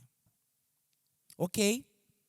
Bese kuba ukuthi ke le university hulumende utakubhadalela tuition fees, personal allowance, traveling allowance, food allowance, konke kuba khona. So ke uthi ke lo munye nibese senchuza kanjani ke nangabe sesi-applyile. Kwekucala uma ngabe ufuna ke wenda i-degree ufanele ukuthi ube na 5 best credits. 5 nje lokugcwele. Letinye tikolo tangala ngengitisho betene nabo A-star kuphela. Nangabe wenda 8 subjects lo muntu loyo kusho ukuthi uba nabo A-star konke. Mhlambe ngakachubeka kakhulu ngaba kusho ukuthi i-competition isetulu kakhulu. So kufuna ukuthi utimisele wathi ukuthi the person lo hleti eceleni kwakho it's your competitor, meaning that you are competing to each other when it comes to kufunda kwakho. So timisele because i-future yakho isetandleni takho uqala nyalo. So i-degree 5 credits. Bese i-diploma it's only 3 credits. Bathi tege nginitshele ukuthi starting from this year 2023 i-cut-off point khona nakulokuthiwa i-cut-off point nitakubona nasen applya. Ndanitshela nokuthi iba kanjani. I-cut-off point ikanje. Kuba ngilama credits akho lang 5 now you wenda i-degree. Kwekuthi nasibala lama points akho aba mangaki. Ngidabekisa ngithi nabe mhlambe ufuna kwenda i-journalism wena kanti mina ngifuna kwenda maybe i-BSc computer science. Le cut-off point ayifanani kiwo onke lama programs. Every year ihlala ishintsha. Ngeke ukreme this year for next year. So ku 5 credits wami nangabe wena uyowenda ema-humanities mina ngiyowenda i-BSc. Kuyabuka ukuthi lama applicants angakanani per program. Bese kuyabuka sesi obhuti ukhulume ngokuthi no akusi ngisisi. Ukhulume ngokuthi bona bathatha le mali lela bayithatha khona bayitise kahulumende for budgeting. Bese kuyabuka ukuthi okay imali lesitayifaka for kuyofunda ema-university students ingaba ngaka for lo mnyaka loyo. Then sekuyabuka ukuthi ema-applications angakanani. Ningenela yini nonke noma kufuna ukuthi kwendiwe strategy lesithite ukuthi at least lalaba phasile kungene bona kuqala. Iqala lapho nje lenzaba. Then ke sekuyabuka ukuthi baningi kakhulu sekubuka sekufaka ke labo cut off point. Nangabe nje mina ngiyowenda i-BSc mhlambe nginabo A-star labang 5. Kubese sekuthiwa ke nalabanye mhlambe labanye nabo ba-apply the very same program. Kuthiwe ke 5 no kuthiwe 8 times 5 ikuphume bani? Khulumani kakhulu kuphuma bani? Come again? Labanye bathi 20. Akusuye 20 guys. Ngu-40 kutansita lokho ngiyanitshela. Not very long. Kuphuma 40. Kanti nangabe maybe Musa nayo i-apply le i-BSc yakhe. Ekhaya kibo baze bamhlabela inkomo ukuthi uphasile ube nema credits. Asesithi lama credits akhe bo C kuphela. Yes, ansi ma credits nalawo. Then ke bese sebathi 5 times 5 kuphume bani? I-cut off point ukhanze ukuthi besi-apply sibanengi. Kwathiwa no, i-cut off point asiyibekeni ku 30 points. at least kube semkhathini. Kusho ukuthi lo thole 25 points. Le report nayiphuma ivele ithi below cut off point, not awarded.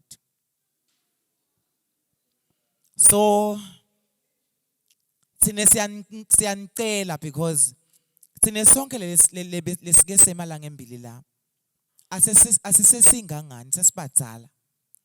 Now i-opportunity isetandleni tenu. Isetandleni tenu nje. Nasi siyabuka lembili. Akuyi ngekukhanya, kuya ngekuba very tough. So nangabe wena usayibuka impilo uyiphathe kancane. Ungendeka wena lokumnyama kwehlele wena. So timiseleni kakhulu, it is very tough. Siyasebenda nje thina abanye basibona ukuthi siyasebenda. Kodwa na ungasibuka ukuthi sizola bomalini. Asathi ukuthi ningafisa yini ukuthi nami asengifunze mhlambe nginde whatsoever. So ke guys, ngiyanikhuthaza njalo ukuthi funzani nitimisele. Kube kuyangami bentawufunza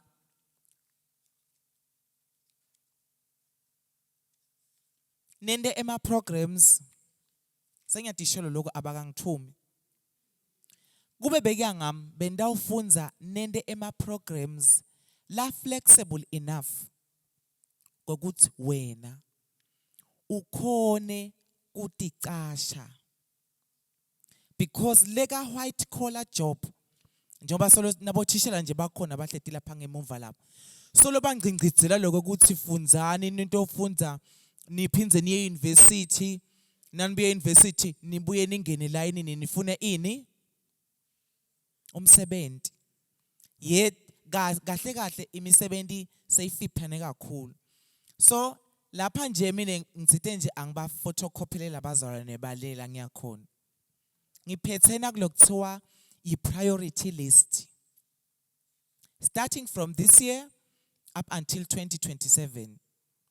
Le priority list le kusho ukuthi la kunalama programs la fundwa nguhulumende nawa applyele kule university. Nalama universities akhona. Futhi kufuna ukuthi uhambe kanye kokubili.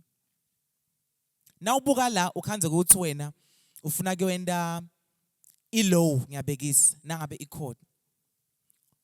Isekwaluseni invele nangabe isekwaluseni kukhona ile university ikhona yini noma leyo college leyo ikhona. It goes together. Ngeke kube ne program bese sekubadele university. It goes together.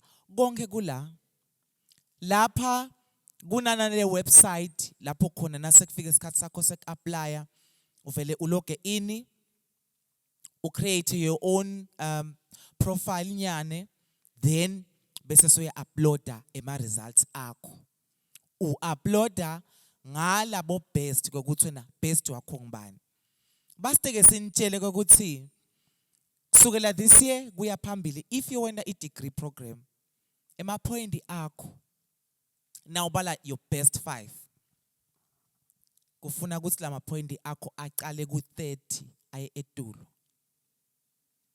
Kulo 5 credits wakho uma utawenda i-degree uthi nga 30 points kuya etulo. Kanzi uma ufuna kwenda i-diploma khona qala ku-28 points. So ngabona ukuthi sine site 3 credits ka diploma but nyalo i-cut off point ithi 28. Ngokuthi wena nabe utawuphasa ngabo B kuphela utawukhona yini. Okay, lokhu kutawusala ndatithathela. Bese ke labanye bathi ke bona hayi mine ngifuna kuyofunza overseas. Yes, bayamthanda overseas bantu but nase bafika overseas bafike bamangale ukuthi hawu kanzi overseas nase ungale overseas uba ngala. Nasubuye ekhaya nje uthi uya kuphi? Kana ungalana uyalena uthi uyapi? Overseas to overseas. So ke ikanjena ke lenzaba. Hulumende nje usponsorisha ema universities cishe lamanye ndana akhona ala Swatini akhona abhaliwe lapha. Lengekho lapha ungayi-applyeli bese sotaka uhulumende sothi uthole i-acceptance letter from emabandla University College. Nangabe ingekho lapha, don't. So la kangwane akhona abhaliwe lapha. Bese sekuba nge-South Africa, bo Pitoli, Stellenbosch, Wits, Cape Town, Sefago, Magat, there are so many. You go there. Uyofunza. Hulumende uyakubhadalela. Kahle kahle, hulumende ubhadalela lama universities la ku Southern region. Fake ekhathi bo Lesotho, iLesotho nje siyabhadala nofunza khona. eBotswana nakhona. Zimbabwe ukhona. Mhlambe nabo Kenya nangabe ufuna ke Kenya. Bese sesingena lapha ke bekunene. Overseas kwendeka kanjani? Nangabe mina ngifuna kuyofunza let's say eCuba noma eUkraine. Yes, bakhona labafunza khona. Bafunze eUkraine. Kwendeka kanjani ke? Kwendeka kaso. Nangabe ufuna kuyofunza eCuba noma lawo mave lawo. La mave ngebuhlobo believe la kangwane nawo. Ngibo labaletha ema invitations through iMinistry of Foreign Affairs. Ngokuthi thine sine offer ebantwana labafuna kuyowenda imedicine. Sitabafanda for free, everything catered for. Bese ke sebaba nema terms and conditions. Ukhanze ke ucela ningilalele ngiyanisida. Ukhanze ukuthi ke lama terms and conditions abo athi sitabafundzisa budokotela, sibanikete ima monthly stipends. Anti siyawade ukuthi yini? Na ungathi na bayabo teacher dayithola le English le. Then ke bese sebayasho ke ukuthi wo mhlambe sitawuthinga 20 students labayenda budokotela lo basesibhedlela hayi lo doctorate lo nasufunze kakhulu. Bese sebayaqala ke bathi physics A star, bathi mathematics A, bese bathi English lalelana kulokunye lesensengingeni ngako nini. Bathi nabala bahledile ngemuva le no probably bantwana abasuba ne problem ukuthi abakasiphasi singisi because it's not their mother. Utawufika euniversity utangivisa. Utangivisa ke le akusiko ka form 5 le. Wangatimiseli ka English. Utomangala ukuthi bengiyapi. Ningathi yengi ngiyanisita njalo sengimdzala phela mina. Bangathi nje wena I girl noma ngabe wena ungathola D ka English. Ye wena. Kude ngisho kanye mina la ngasi nangifunza khona ngibohle ngibhale ngithi kuthi the child was born at Malahleni celeni kwemgwaco no lapha singisi waya noma ubona umuntu umgreeta ngani uphinza ubhala ngani kwala nje ukuthi umbuke ngeEnglish. Otherwise ningadiyenge guys singisi simqoka. Lotani nje athi noma ungathola nje ipass uyatihlupha. University akudlalwa guys. Nibobuta laba la presenter la university is no child's play. Futhi totally. Lokunye ungaditshela ukuthi wena ngoba bowuphasa kakhulu ubehlula esikolweni. Na ufika wena lena utawuphakamisa certificate sakho ukuthi bukane ama flying colors lokho na ucetha nje form 5 noma form 6 kuthathe ukulaminate ukubeke elibonzeni ubese ubhekale uthi ngiyoqala kabusha ngiyova ukuthi kunjani ngoba kudlalwa le. So ke le overseas ke basho kanjalo ukuthi bona bafuna ini nani ukhanze ukuthi bo A star kuphela. Ngeke ke uqualify na utathi misela ngabo B nabo C. Na uhlulekile guys ngiyanitshela mbamba. Kunema interviews nje lemsebentini oh cishe ngathi nyalo kanti namhla Saturday bantu baya interview kuyofundza eBotswana sililo sabani sanandi because ema results sekayasho ukuthi wena bodlala kuthiwe wena akho ang 27 not our dad. So guys ngiyanicela ngiyathi ukuthi anizange seningibone futhi aniphinzi ningibone kodwa le information lengininika yona it is very important. Dimiseleni la ngaphandle la kubi. So ke lena ndahamba ke niyofunza nemashayina nemandiya nabobani lokusalako yifuture yakho. Lo munye ke baba yenga abantu bathi hayi sina sihlala siva at least akhona emaphoyisa la. Sihlala siva ukuthi ka scholarship uyadiza noma uganele obhuti loya noma wendeni. Kuna nakuleke kuthiwe ngema board members. Ema board members akasiso staff ukuthi ngakunegotiate la ukuthi ncisishe mzala ngicela ufake bani. Labantu labo basuke nje ba independent all together abasathi nathi sinema officers thina nasibuka sifike sibuke ireport sikapturishe emshineni ngokuthi sitawubhadalela bani period. Wena nabe nemali ekhaya kinetinkomo netinkukhu didleni ngoba kude sibaya lemba bani.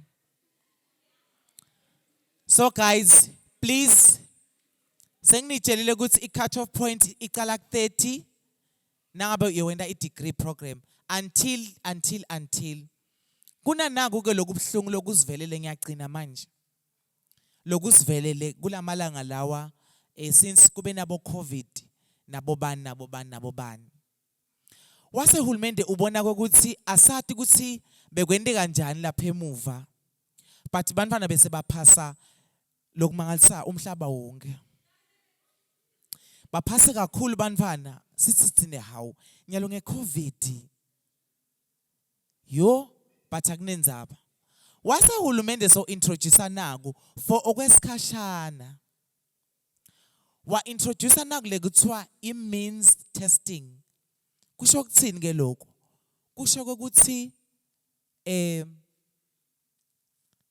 noma ngabe uphasile wena ngemalengiso okay nabe uphasile ngemalengiso sebayabuka ukuthi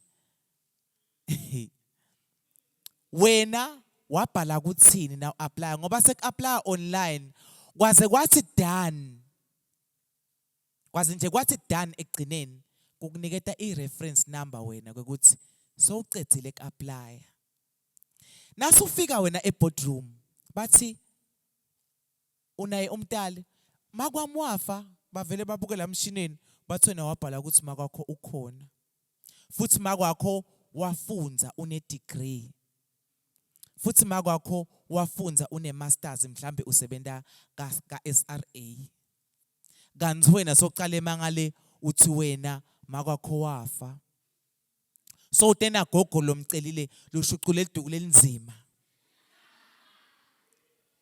kanti yonke le information wena ngesikhathi uthena sekunayo acceptance center ubasite unaye make wathi wena yes usebenta kuphi wathi ka SRA bathi level of education uyabuka lapha ukuthi none wathi wena doctorate wabhala kwathi ekugcineni ayisho ukuthi le information egcwaliselana iphelele futhi i-right wathi wena yes kwathi done nasufika le shintsha marobani so awaqali ke emangale ngoba le information isukela ila batakubuta lena ngiyababuka nje labanye lana bafikile lana bendaka so bafaka itigcoko kanzi bafana bafaka itigcoko la lena na ungena nje bayabuka bathi noma bunabo A star asigqoka nje sigqoko endlini la kangwane la khohlwa noma ungathandaze 40 days and 40 nights entsabeni ngeke uzusithola sponsor naku lokunye bakubute ukuthi ngubani indvuna yenkhundla yakini yala kodwa nangibani kude ubathi abamati anginisiteke so uyasho ke uthi wena ngumabandla gama bathi wo lona akahloniphi tindvuna tenu bonke nje lama dignitaries awubiti leligama liconze uyaligegisa ulithi bese uyabuya uyahleka bhuti ulithi bese uyabuya uvele nje uthi ngubabe Mzwandile Vilakati lapho uqalile mamake uyakoleka sisetayo yake ukubuka ukuthi uphasile yini le means testing ke lalelani wena uthi wena abatali bakho sebafa bobayi2 kanti bakhona lamshineni uyabuka ke uhulumende uthi wo sebaningi labaphasile enyalo noma singade ukuthi kanjani ngoba iCovid so uthi wena unayo 5 credits nayi acceptance letter unayo 5 credits kuthiwe ukhona good batali bakhe baphi hawuvele washona lo make hawunalo babe washona bathi ke kuwe awarded awungeni ngekufelwa kuphela siyagcizelela lapho awungeni ngekufelwa kuphela bese soyakhala le nami nje bonke bambafa ngeke bese ngiyadikhalisa le kanti nginabo sibodwa kuyabuka ke lapha ukuthi ukhala nje uphasile yini wo wena sona munye umtali but uphasile yini wo wena unababili asibuke ukuthi vele lama coffers ethu asakhona ku caterisha for wonke umuntu bese ke sesiyangena ke sonke otherwise guys mine ngingumabandla ngakampokani I wish you all the best timiseleni uchoose wisely labanye benanaku basuka labanye bathi asambe nePitoli bangani bambe sifunza athini besifunza ngala kulesikole lengengisisho hawu imethe sibhasile nani asambe nePitoli nase Cape Town bafika le nifuna kufunzani bathi sifuna kufunza chemical engineering stobuya sosebenza kakhona khosi benemali yabenzani ungachuzi ngekukuthi bangani bakho bathi endaneni ini choose lokwakho ngoba nasinichoose ni group uthi nenifuna ke wenda ini izokwenzani so ayidlali ke chemical engineering bomngam naku lokunye wachuza nje nyalo bayishinja lento bathi nje wathi wena ngifuna ke wenda imedicine nathi uyefika ka first year nje banginetshele ukuthi le certificate sakho lesikwenda nje ngathi wena sinamathisele libonzeni basene wena imedicine so wena ngathola 35 marks so yabuye nebe ngicela kushintsha ngicela kushintsha sale mane ngiyoende ema humanities sengifuna kubangishishela bafike lapha ka scholarship lapha bathi thathi letter sekude so choose wisely kunalama ima programs lenge ngwa advertise but akhona wona noma sekasaturated but ungaphuma nje ubohluthi kulelinye live phinza ubuye ngoba wona acishe ahamba worldwide ungachoose info letakhipha redundant uthi ufuna kuphuma bathi wangena la kuthiwa khona kuphunywa khona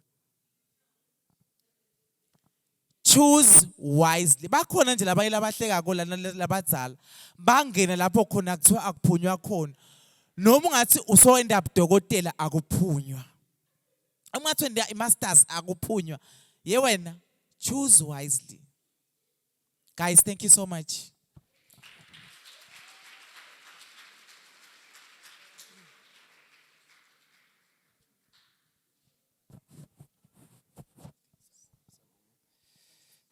Okay. Siyabonga ke kumnakethu mabandla ngicabanga ukuthi wonke umvuso ositakele sinenhlanhla ke thina ukuthi sithole information isesesikolweni because ngiphike nje na kunakathi uthi wenda ukukhumbule le conditions phinze futhi nithole bo A star so asebenzele ke bo B guys nabo C sebenzela bo A star ukuze sitokhona kumitha nabo cut off point la khuluma ngabo. Ngicela ukuthi kulesikhathi sanyalo sesiyacetha guys sizokhona ukukhululeka. Ngicela uku-invite baka super buddies ngikubambisana nemaphoyisa. Batosisi nje halamisi ngethi indzaba leti tsinza i-gender based violence ne crime prevention because isihleli lapha nje sitokele ngaphandle maneke emacala esiwendayo mana sathi ukuthi siyawenya lamacala. So asebamane nje basivule emehlo sithi sihamba la ndleleni sathi ukuthi lokufanele ukuthi ngikwente lokwakafanele ukuthi ngikwente. So la cela kwami ke sinasi simakhosazana uswaka super buddies utawukhulumisa indzaba tabo gender based violence. Atasa yabuya nemaphoyisa atsinza indzaba yaka crime prevention. Cela simemukeleni ngetandla sisimakhosazana.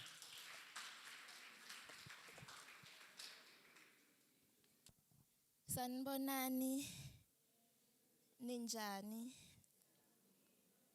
ngiyaphila nami so njengoba sebashito ngemakhosazana ngwakafaka ukuthi shothi lele sitawukhuluma ngako ke sitawukhuluma nge-GBV lesithi i-gender based violence but ke cishe i-GBV sesiyayadi ngibani lothi kude nje la ke wakuva nge-GBV Lothakazange sekevela utho nge-GBV yena.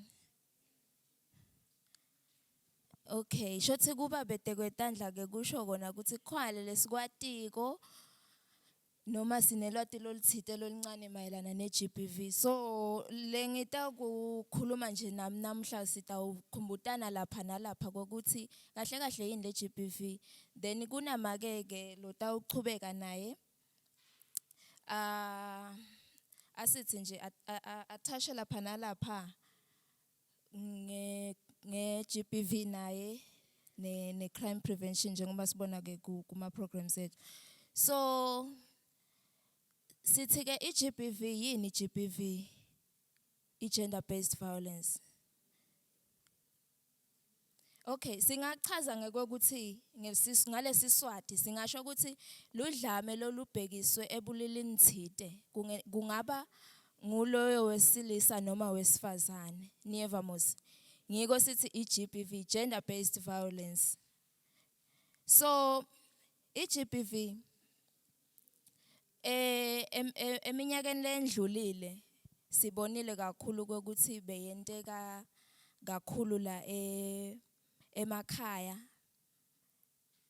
ku period la suka khona I period ya COVID siyevamos ngicabanga sikunothile ke lokho instead kokuthi kwehle tinombolo tehle betenyuka kakhulu ngicabanga ukuthi bekubangwa yini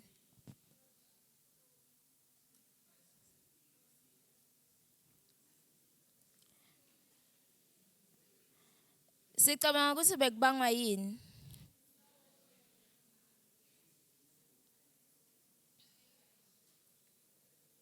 kukhona yini lo ngaphendvula nje ukuthi wena ucabanga ukuthi bekubangwa yini lokho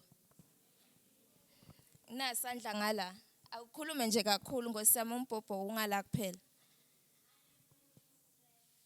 yes uthi unemployment ne stress niyevamos sibonile kakhulu ukuthi ku period ya COVID bantu labaningi balahlekelwe imisebenzi kwakosa ukuthi babuyele emakhaya lemakhaya la sihlala khona sihlala nebantwana betivaliwe mositikolo sibonile so kwaba kuningi lokungaphathani kahle ukhanze ukuthi sesiyacabana lomunye sowushaya lomunye sowentene niyabona mos lomunye ukhanze ukuthi unemployed una udimali niyevamos ukhona lomnye lonemali so utawuthi yena kuze ngikwentele lokhu kuze uthole lokhu ufuna siye kuphi ecasini niyabona mos so ngito letizathu noma ke lama causes lebekenta ukuthi inyuke kangaka le GBV kule period ya COVID akusiko kona lokho kodvana kuningi singakubala kuningi kakhulu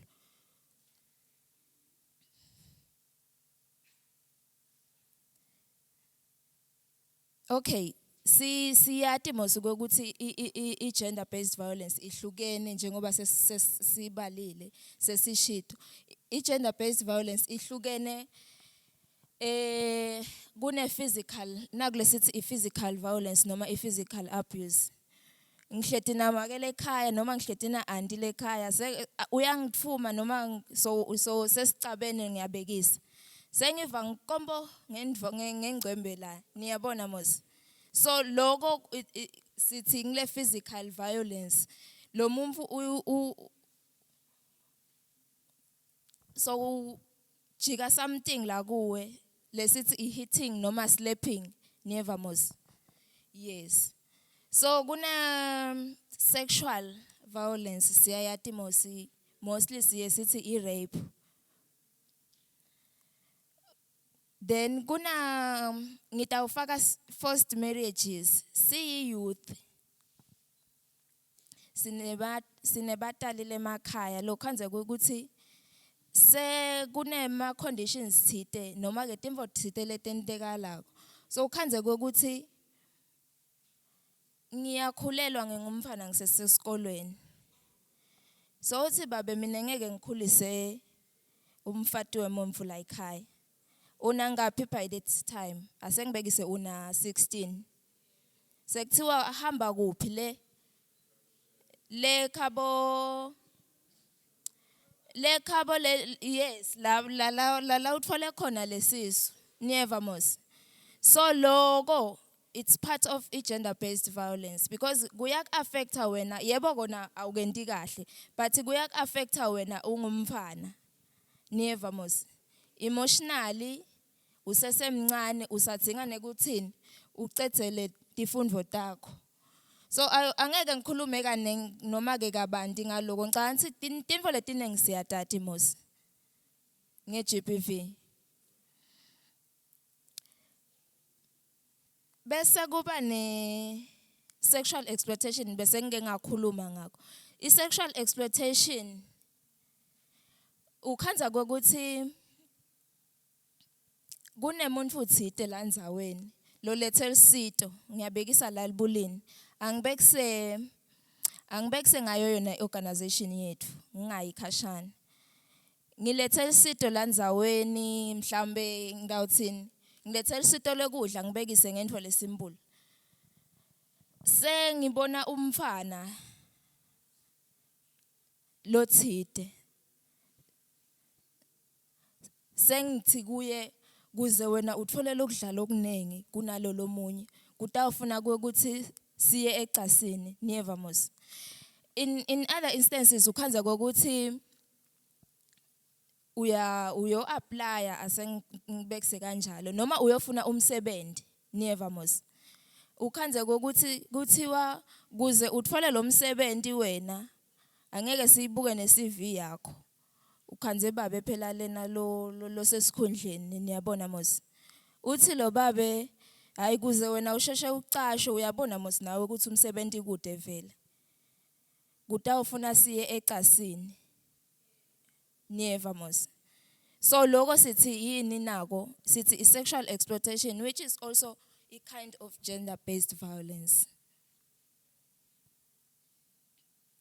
so i-gender based violence into le yentekako ke ku-youth siyabona emantfombatana lamancane nabomake laba sebancane bayenda njani bayahlukubeteka esikhathini lesinyenti uye ukhanze kokuthi among le youth njengoba sihlangene si-youth la sitawubuka lokho ukuthi what are the causes of violence among youth esikhathini lesinengi ukhanza kokuthi it's peer pressure drug and alcohol abuse there is more use of drug and alcohol abuse kubantu labasebasha lokho it can also lead kokuthi sigcine sekune gender based violence angisho siyati kokuthi once umuntu wa consumer ema drugs sekuba kancane lokho ukuthi akhone kwenda njani kuti controller never mos so ungagcina uthi khanze so ushaye lo muntu so umlimete which is physical abuse noma so ugcina ke so uforce umuntu kokuthi wende njani uye naye ecasini niyabona mos siyeva mos yes okay sitawukhuluma ngema consequences of gender-based violence. Ngabe yini tintfo leniva ngazo ukuthi tiyas affecta.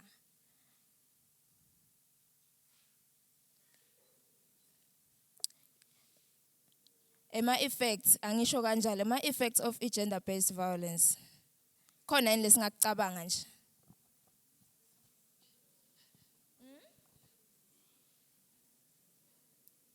Okay, umuntu nakahlukubetekile ke, especially thina nje la sihlangene siyouth siseba kancane. Kuba muneng lomthelela lomubi kahle kahle. Ukhanza kokuthi so uyalimala physically noma emotionally ngisho kanjalo. I-physical abuse ke iba netimfo lesitibonako la ngaphandle noma ngidawuthini, yes physically kuloyo muntu.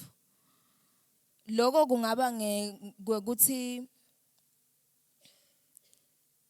lo muntu so uba ne depression siyakwati mos lokho. Umuntu kanje uthi so yati isolator akasafuni kwendani kuthi hlanganisa nalabanye. Lo munye utawukhanza ukuthi so ufuna kwenda njani.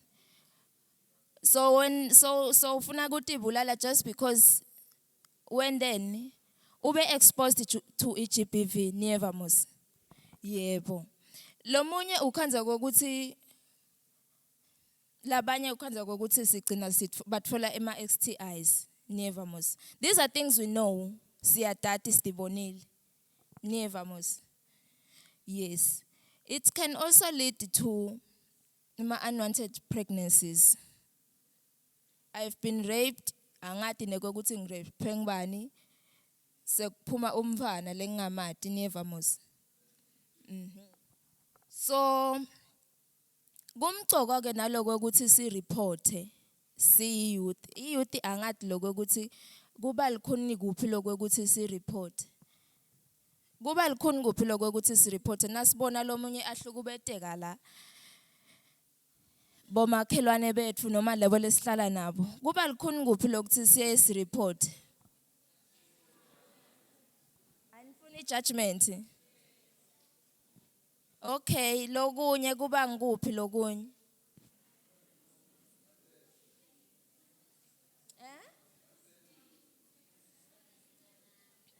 Okay, bathi abafuni kujudgewa, abafuni kwatiwa. Lo munye utathi mina ngeke ngize ngireport ngiyabona kwenteka ini lapha kamakhelwane angifuni mina go report noma utawuthi ngiyesaba never mos. So ikhona indlela yokuthi ungareporta. Nginakulesithi anonymous reporting. Uyashaya licingo nje ushayele bemthetho. Never mos. Noma ngabe ulishayela abantu licingo noma ngabe ulishayela thina sibaka super buddies uyachaza lokuthi no mina angifuni ukusho ukuthi ngingibani angeke ngize ngisho wendela ini wendisendela naku lesikusho ukuthi hayi mina angifuni kwatiwa ukuthi ngireportile never mos. Ku SOTV utawuchaza make naketa ngembili ku SOTV ithi SOTV nangabe uvile wabona. If you have seen heard gender based violence le ntekako noma kumngane wakho noma kamakhelwane noma kuphi wanga report selicala lelo never mos. So lokho kwendela lokho ukuthi sibe ngidawuthi sikhone lokho ukuthi sibe liphoyisa kulomunye loseceleni never mos. Because now ubenzile lokuganga loku kanje kuyakhula never mos. And lo muntu lo victim ukhanza ukuthi isikhathi lesinengi ugcina ende njani angakasitakali. So ku reporter futhi kumcoka ngokuthi kusita lokuthi ke labo laba survivors bakhona ukuthi bayothola lusito never mos. Lusito ke le GBV siyalithola etibhedlela. Ngiyabekisa ngihlukubeteke ngekwelicasi. Kufuna ngiye esibhedlela. Kunetingoni letisitele kumele ngitilandzele ukuze ngisitakale. Noma ke kufuna ngiye kubeluleki bengqondo naba lesithi ma psychologist. Ngokuthi bangiluleke kuze ngikhone ukuthi ngenda njani ngisitakale ngibuye kahle esimeni sami sengqondo because iGBV affecta everyone, affecta impilo yakho especially sibantu labasha. Never mos. Yes, so sengcina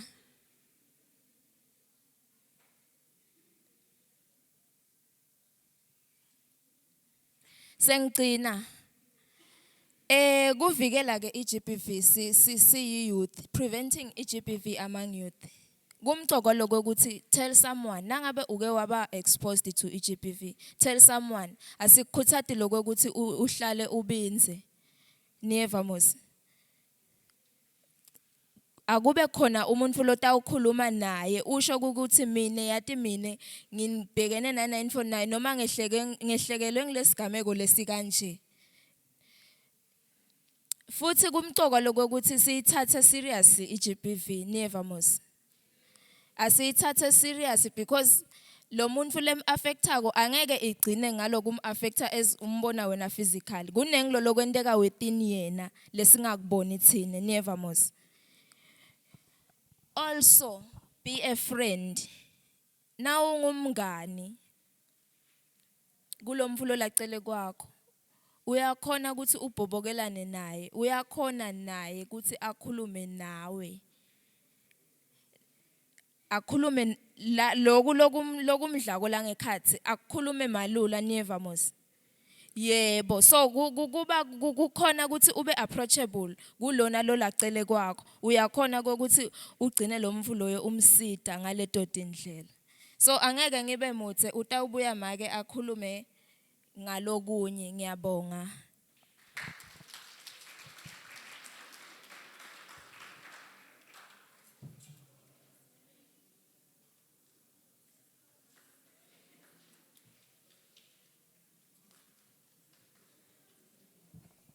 Sanibonani.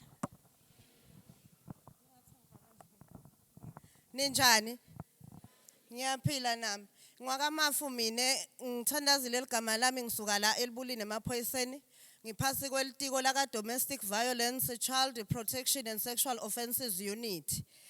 Le ngitawukhuluma ngako ke mine lana i-crime prevention mhlambe ngidawufaka nalo kwa DCS. But ngajabula kakhulu ukuthi ngicale ngalo kwa DCS. Lengishilo ukuthi domestic violence, child protection and sexual offences. Ngitawukhuluma ngemithetho lemibili because siku youth. Umthetho lo khona kangwane kune SODV, i-Sexual Offences and Domestic Violence Act 15 of 2018. Bese sekuba ne-CPW Act, lekuyi Child Protection and Welfare Act ya 2012. It's number 6, it's Act number 6 ya 2012. Lengawuthanda ukukhuluma ngayo kule SODV. Kunemacala tsite la khona lengifuna ukuthi siwakhulumise.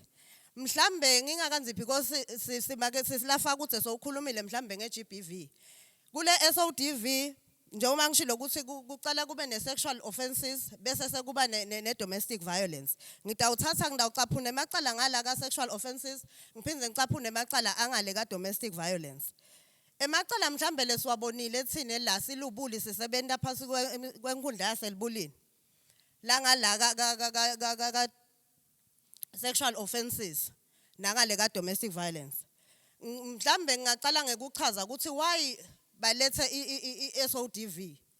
Kubeketiwe emhlabeni njengoba sishilo ukuthi iGBV yinto lebekuvele kukhulunywa ngayo. But instead ukuthi yehle siyibone ikhuphuka kakhulu especially ngeperiod ye-COVID-19. Kunengi ke njengoba nishilo timbangela letendele nto leyo. But ke lo mthetho ube wabe sesoyabuketa ukuthi mhlambe itolo akusho ukuthi itolo bekangendeke emacala noma bekude yini iGBV. But mhlambe labanye abantu bebangadi lokho ukuthi kuyini. Then kwabe sesebathi kungcono ukuthi sale kwakhiwa lo mthetho lo so that mhlambe nalentinye izinto lebesingadibuki itolo bese setiyalungiseka futhi ke lengingakusho kulo mthetho lo mhlambe itolo irape besathi ukuthi kureshwa thine bomake noma thine bosisi. But namuhla kule SODV nabo babe bayareshwa.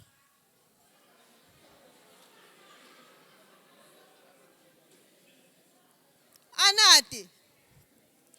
Beningadi. Nabo babe bayareshwa neva. And futhi kanjani? Ngidanichazela.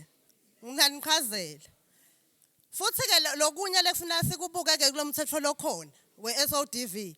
Le rape mhlambe beyibuka ukuthi i-point of entry noma i-penetration yona beyikhuluma nge-penetration. Niya understand? Into the vagina. But nyalo, ithini i-SODV? It's any orifice. Orifice means what? Means any opening. Kungaba sendlebeni, kungaba semlonyeni, kungaba ngilatibuni. Any opening on the body. Never. Ungacabanga wena ukuthi na uganga lo mfana lo mncane lekhaya. Ucabanga ukuthi batathi hayi akusiyo i-rape just because angampenetrate kuphi into the vagina. Umfana uyakhuluma ke lento nitshela kona yebo andi. Bayakhuluma because that is what khona lo ukuthi info uyibuke mhlambe nyalo sekune technology ufune ku experience kanti abese sekufaka enkingeni. Ningibutile ke ukuthi yena kanjani mhlambe i-rape kubantu umrape kanjani umuntu wesilisa. Kukhona ukuthi ngibe ngimake nje. Ngithi ngifunelwa noma kwemfana kwami lokuncane niyabona? Niya understand? Angisotha kwenda konke lekufuna kwendiwe ngimi. Two noma ngaba kasiye noma ngaba kasiye umntwana lomncane. But then kukhona lokho ukuthi nje ngibe bully ngibe boss ukuthi utakwenda konke lengikufuna ukuthi ukwende kimi. Utakwenda ngalendlela yami. Kukhona abantu labasilisa labaphasi ngekwendalo mhlambe nangako konke ne understand lokuthi utawuvuma nje ukuthi uthi nyalo lamafu akube njena niyeva. So futhi ke lengangeta kule rape lekhona nyalo. Kule rape angeke nje ngidawubekisa. Ayihlukene lama rape nale tigwebo takhona tehlukene. Ngidani bekusala nje ngenfo le common mhlambe ngiyathi ukuthi some of you ngihlale ngihlangana le eboyadini nakubobongiwe khona labatiko mhlambe base big band batemayaluka nangale kubonkilongo noma ema club angithi kunesiga sekuthi hayi lona ke ngoba ngimbonile ngidadinathisela noma ngabe igirlfriend yakho ngeke bese sowenda njani so hamba uyolala naye ngeteligcansi noma ngabe nivumelene nangabe anjani athakiwe. Niyeva yini? Ngeke uhambe yola because ikutaba i-rape nje ukuthi nivumelene awulali nemuntu under i-influence yetshwala noma any drug. Mhlambe lengakuyamisa kule rape le because lama rape aka SODV ehlukene. Kune forced rape. Nale rape yani yekuthi lo muntu lona ngekwemthetho kangwane aka consent or lo muntu lona under the age of 18 years. Ngikoke lokuvamile la.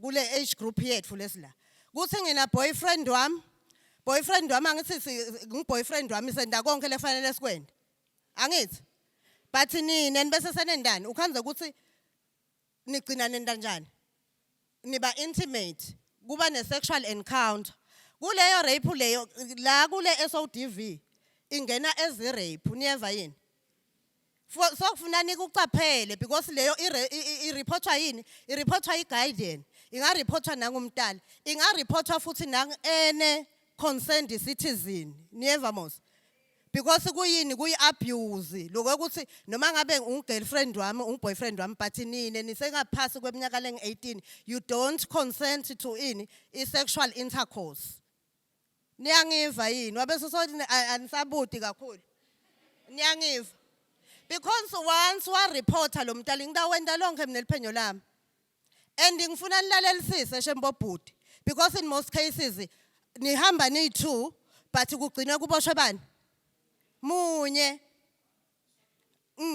angeke bese sekuthi hayi nale ntombatane should have foreseen ukuthi phela siyathi ukuthi umthetho uthini but there is no ignorance of law niya understand ukuthi uthi wena hayi mina bengathi bengathi usingirlfriend awukambambi ngekhani nilelene kahle nivumelene but uthini umthetho uthi umfana noma umuntu longaphasi kweminyaka lengu-18 years aka consent ngitanendela i-example lo ukuthi why bagcine bayifaka mhlambe itolo lo mthetho lona lo section 33C wale SODV ureplace statutory rape usa 1920 ku statutory rape naso besisho the same thing but bokhanze ukuthi bathi 2 years noma 2000 recently kukhona ngidani bekusela because licala seliphelile enkantolo bebathandzana boyfriend and girlfriend konke kukahle but lo mntale ababathu yabakhuta angakhoni bangamlaleli because angathi la khathi sise stage ukuthi nase basikhuta siva ngazuthi awu hey angizange ngubangisa nawe busha bakho ngani phela sizama ku protecta nini because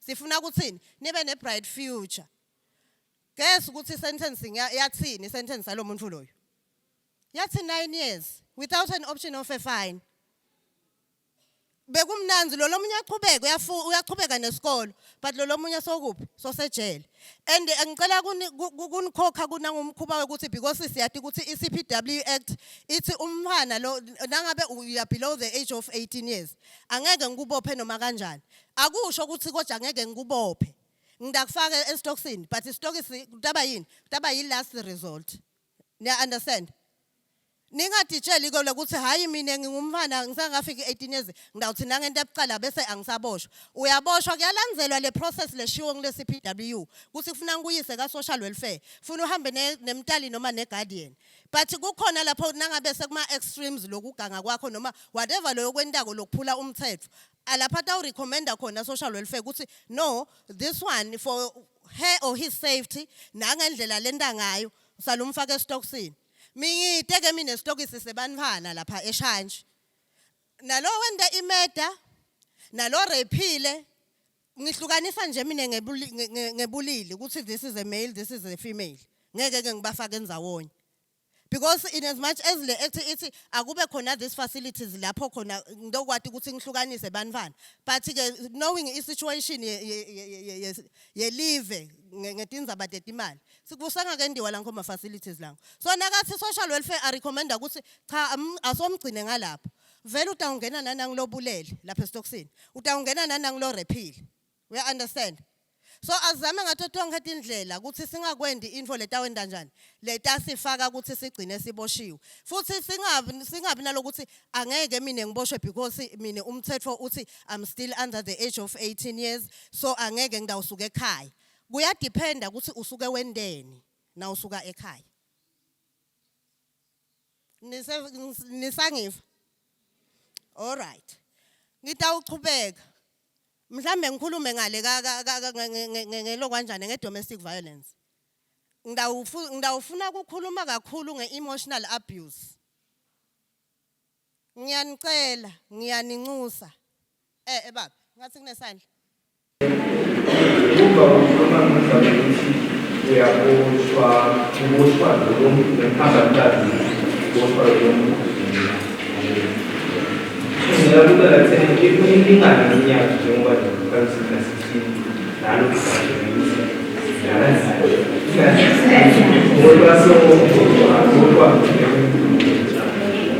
okay kukhona lokukushoko lapha emthethweni but ngisuke ngikwende konke niyalingana ukukhona lo mthetho loshoko ukuthi mhlambe uthi lo mthetho kahle kahle I think in section 243 if I'm not mistaken wangale ka CPW uthi kufanele kubuke le age gap akufuneki kube more than 5 years I age gap yena but that doesn't mean ukuthi angikwendi lo kufanele ngikwende nitawujika lenkantolo nalobhululu wakho no by 2 angithi nalona okay emthethweni kunaloko ukuthi lo vule elicala angeke ehlala angayike enkantolo because ungwitness number 1 niya understand nasi singala noma ngabe wende mhlambe batalise bavule elicala noma loyo guardian noma lo muntu wemango lo be consent uyaya lenkantolo but akangeni ezisiboshwa ungena njengafakazi wecala wembuso so nale kulenzaba yakho ukuthi nina 16 years nobabili akusho ukuthi angeke iphelele lapha kulamafu lapha eShanje ngitakwenda lo lokufanele ngikwende ngilibhalise lidokede ngikwende yonke le procedure kutawusho inkantolo lokho ukuthi ngake ukuthi umthetho uthi mhlambe kutakwendeka kanje but usuka wende njani ke bo andi tandla usuka utithethe Nyev try to avoid kwenda info lebucala because vele ngidawufike ngikucaphune lapha etandleni nangucaphuna ke lapha etandleni kude la kangwane sofa lapho ngive ukuthi uyakhona eke noma uyothola scholarship noma ngabe uyofuna umsebenzi bafuna ipolice clearance Itawufike isho police clearance ukuthi wow. Mhla ka 10 June. Samukeliso Dlamini. Waye emaphoyiseni waboshana nalicala nali. Bamgweba nathi inyanga nathi noma nanga umnyaka nawo. Yebo kona le tandla bathi atisamvalela imuntu ukuthi afuna umsebenzi noma aye lapha afuna kuya khona. But ufuna wena njani uapply eHigh Court. Utabe solungcinga nje ukuthi uhluleke ukuphatha kahle. Ungcinga eHigh Court. 2 noma bangathi ke ufika uwine eHigh Court. Ning 5 ni take interview. Lo munye uclean. Ishit yakhe nje is very clean. Uyeda wena nedot yakho lemnyama. Ngubani ongamcasha kucala? Ngilo clean. No matter ukuthi uphase kanganani usebenta kanganani, but ngidawubuka ukuthi wo uyeba lo. Shothi utangebela. Wo lona lithi le record lakhe waboshelwa ukuthi ushaya abantu. Shothi nale msebentini angeke ngikhona eklabe ngoba utathi nje kungaba kungavumelani ngenvotsidi. Utabe sesoyamshaya. Niyabona? So kumqoka angefike esigabeni ukuthi uyafika uyangivakashela sigcina sithathana tandla. Okay, bengiseku emotional abuse. Ku emotional abuse ngiloku hlukubeda umuntu ngenvo letamkhuba la moyeni. Usho ema demeaning words, demeaning statements, niyakubona? Naleti inhlamba. Angathi ukuthi nyalo nje kutaba nema ball games. Anethukani nita kahle. Because phela akunenzaba ke sengidliwe esikole sakami angathi niyathi ukuthi kulicala andikula ku SODV.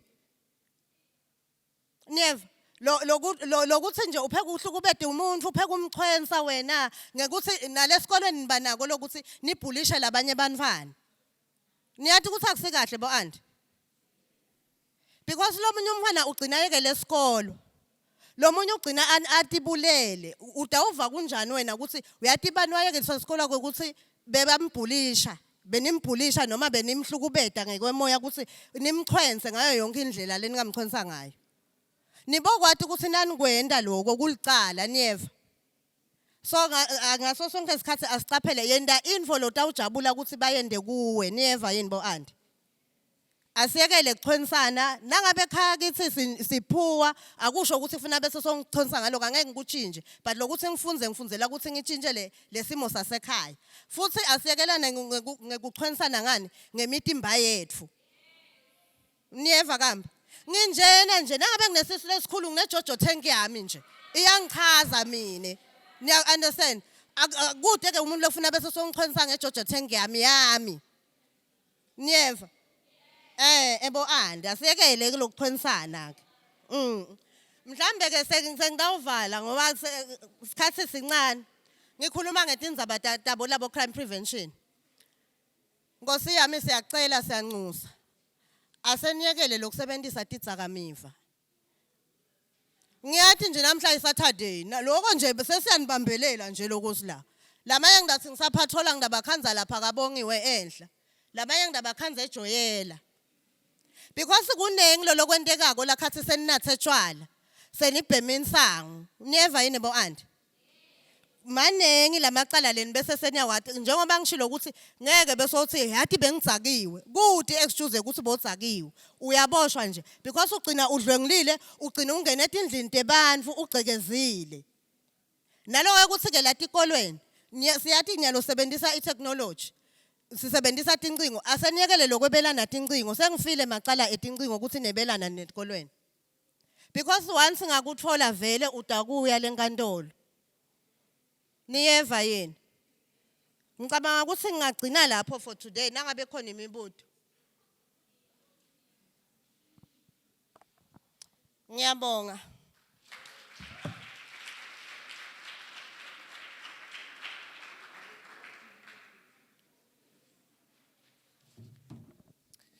Siyabonga kwekugcina ngci bese siyahamba.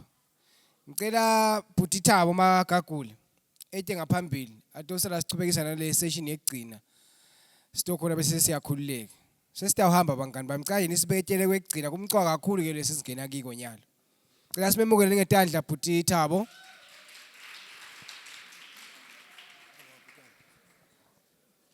Sanibona ekushoneni kwelanga. Sanibona ekushoneni kwelanga. Ngiyanaka ukuthi senikhathele ngiyakunaka lokho. But also njengoba asho umphathi lihlelo ukuthi for us to wind up and summarize this event, this is essential ukuthi sikwendeni. And if we do not do it, we will have done an injustice to the rest of the exercise that has been happening since morning. It is against that backdrop washo thishela wamakhumbuzo esikolweni. Ukuthi ngicela ukuthi manje sibambisane kule party leseyisele nayi. I had prepared some questions like a deriver from the presentations that were made by the different speakers. Gogo ukuthi sikhona ku-engage nalama issues laba raisile from the first speaker who was Maringmelusi waka teams or team, and then kwalandzela baka basemthelweni. Angikholwa sonali ngingeni legama lelisha lentibita ngalo nginalela la kasira bani Eswatini Revenue Services ERS kwalandzela baka scholarship kwagcina baka emaphoyisa nebaka super buddies ku GPV.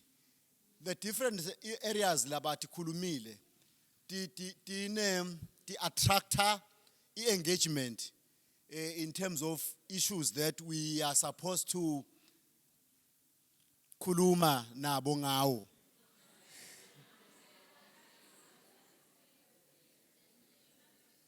Nako lokumnanzi ngami ngiyakhona kwakhuluma onke lama languages lamabili ngaphandle kwenkinga nje. Buka njengalo sengihlanganisile nje nyalo. But ke ngivile bathi tela na akude bokucela he was born eceleni kwemgwaqo wathi sekuthi vele njengaleyo. Okay. Now, I had prepared about 5 questions per thematic area. Laba khulume ngayo. I had prepared 5 questions with the view that we were going to mix ourselves. Singabi baskola sinye ukuthi sine siba senzevane or Charles, Chatsworth or Charles. Okay, ngidawucela lo myeta tongihlebela ngoba nje lobuka senginibite kabi nyalo. Samu, please come forward. Ngicela ugijimthela. Stoyenda lifona quickly bese sesiya submit sesiya hamba siye emakhaya. Njoba ashito umphathi hlelo ukuthi le session lesingena kiyo ngiyona lese emkhathini wakho nema refreshments akho. Noma ngimi lo semela emkhathini ama refreshments. Ngicela sithi 1 2 3 4. Iyasiqalela kuwe. Ngicela nje kwena into lena ya lamkhathini sithi 1 2 3 4. Bese ngicela nta lapha. Please come forward. Ningibonile ekhasi ngithi bengide mahloni mina ngivule nje nga yeah. Singabi nemahloni si spread ngicela si spread oh angathi sengilawu disturb bhuti lo shooter wala okay ume la yes ume lapho vula sikhala kancane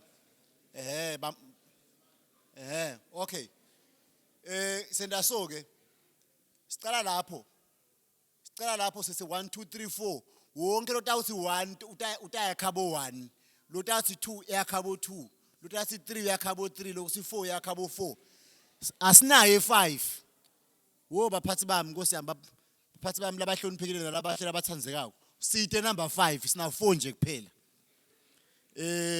with the of course with the exclusion of teachers thina sonke lesima learners sithi 1 2 3 4 siphangiseni ngoba kufanele bese ngireada lama questions twe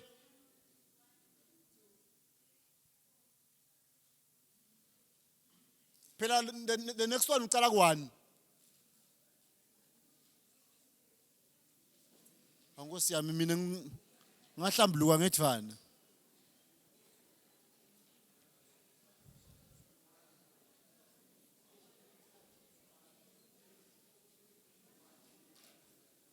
ngicela sibe nemdlandla ngosi ngathi lento ngayinda njani nje.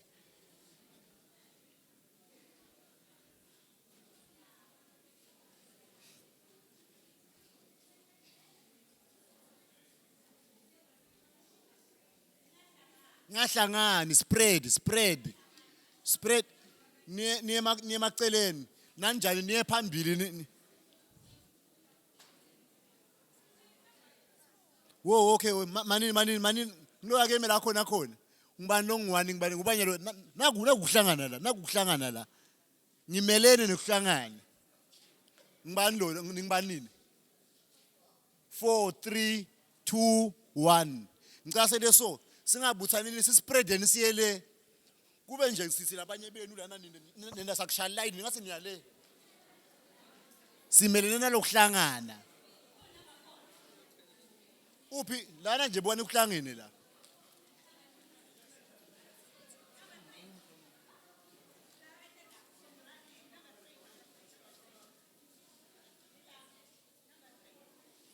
ningahlangani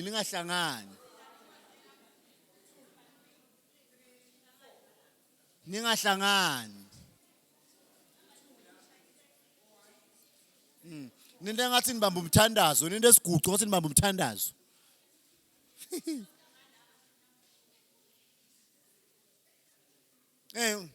Lapha ngale sekuselele lapha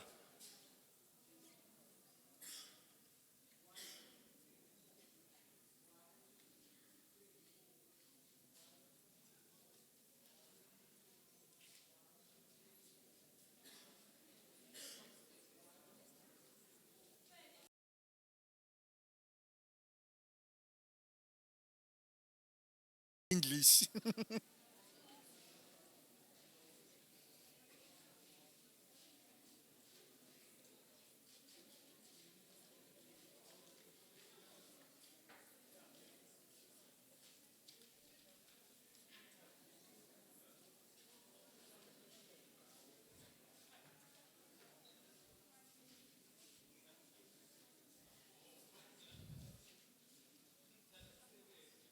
Ningahlangani 3 na 2 sekuhlangene manje la uphi 2 uphi 3 uphela nguphi yes senihlangene lapho 1 na 2 sekuhlangene lapha ngisawukhona ukubona mina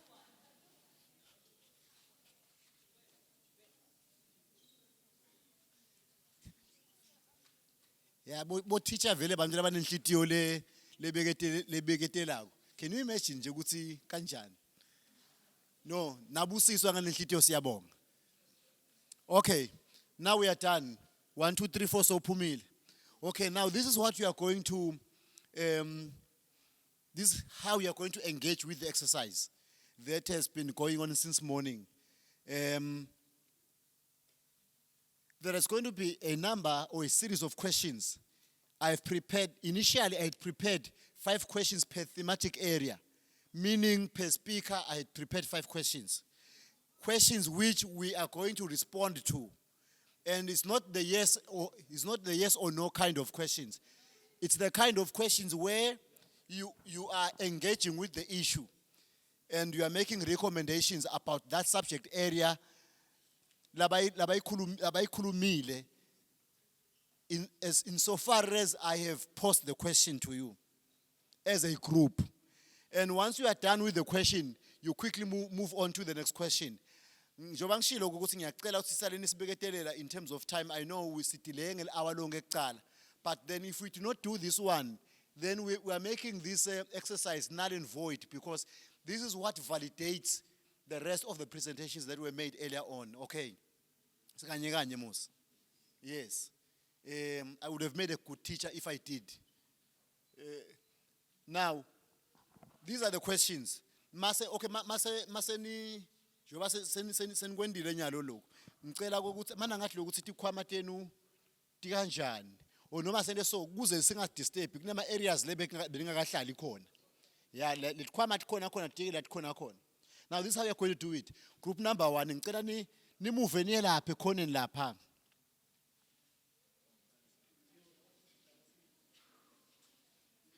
Group number 2 ngicela nibe central la kule number kule role emhlophe nayi nihlale emkhathini wakhona.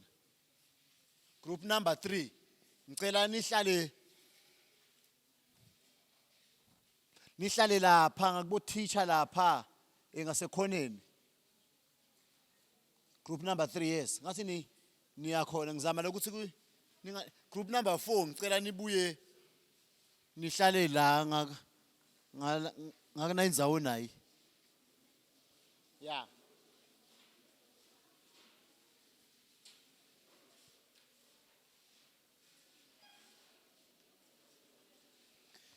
Okay. Ngicela ke okay. Ngicela siphangiseni. Okay. Yes, kulokuhlala kwenu ngathi ningahlala like niyabonana wokuletha itulo kodwa nathi ibukelena tonke. Ya nento sakubukana. But hayi lokunebuqala. Okay. Lama flip charts. Yes, please. Yes, ngicela ubanikete angade baniketa ngakhi per group. Uba per 2 pieces. Yeah, uba per 3 pieces. No, 4 pieces. 4, yeah. Group uthola 4 so that but open the thematic area a paper and live. Yes. Okay. Okay, and then you are going to get 4 papers. You are going no. Ndawuthola ema flip charts igroup inye ina 4 ema flip charts ngileyo naleyo thematic area ine flip chart yayo noma ine flip paper yayo ga imi question imibuto yekhabo ERS siphendvula ku flip chart yayo. Question ya khabo GPV siphendvula ku flip chart yayo. Question ya khabo scholarship siphendvula ku flip chart yayo. Question ya khabo state of the economy siphendvula ku flip chart yayo. So onke nje lama groups lawa ataba nema put together staba na 16 wemaphepha. Put together staba na 16 wema flip charts. And please move as quickly as possible in terms of once na iphendvula question na exhaust and move to the next question, okay? Okay? Oh, pose ngawo. Once na iphendvula question never the answer comfortable ngayo, you move to the next question. What you can also do is you can ninga splitter labanye baphendvule 2 ema section na labanye baphendvule 2 ema section. Mana ngathi lo sinda senivumelana ngani uthi niyavumelana ngako lokho. Okay. Sikanye kanye mos. Comfortable ngakuphi lokhu ngithu? The former or the latter? The latter. Where you divide the sections.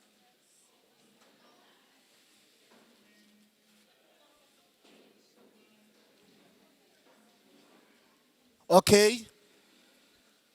Ningakhetha ukuthi ni le section le ngiyabekisa ngiyatendela nje hypothetically.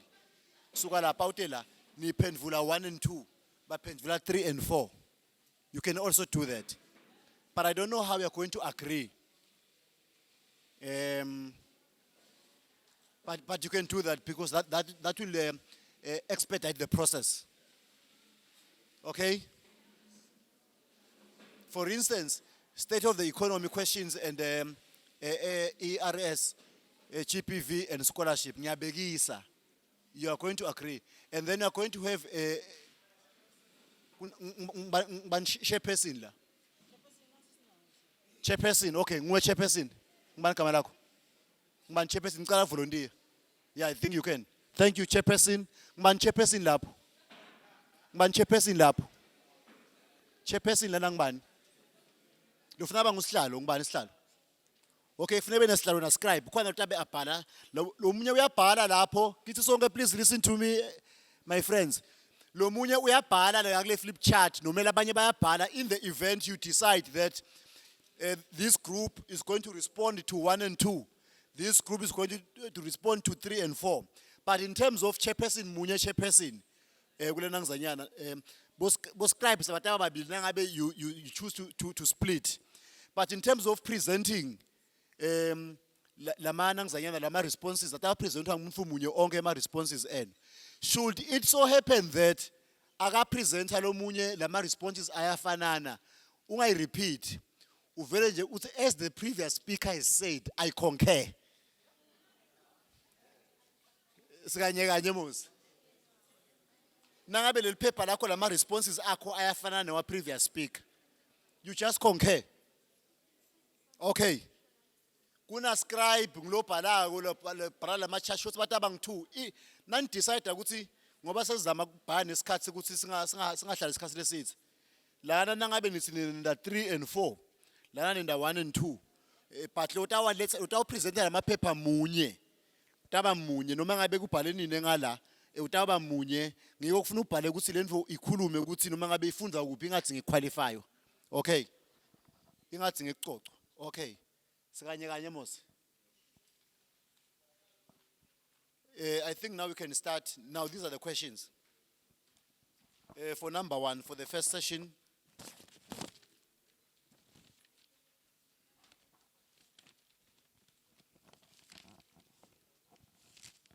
Oh, no send and so yeah. Be an indoor shooter my questions. Yeah, I'm going to fast logo. But pass it to shoot my question.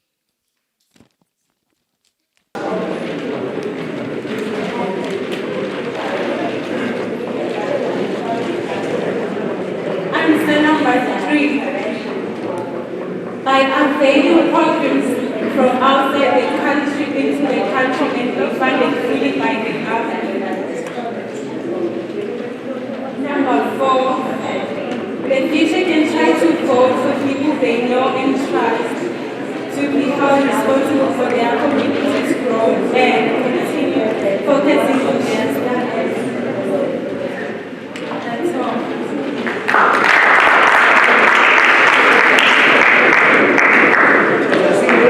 Before I present, there is so much of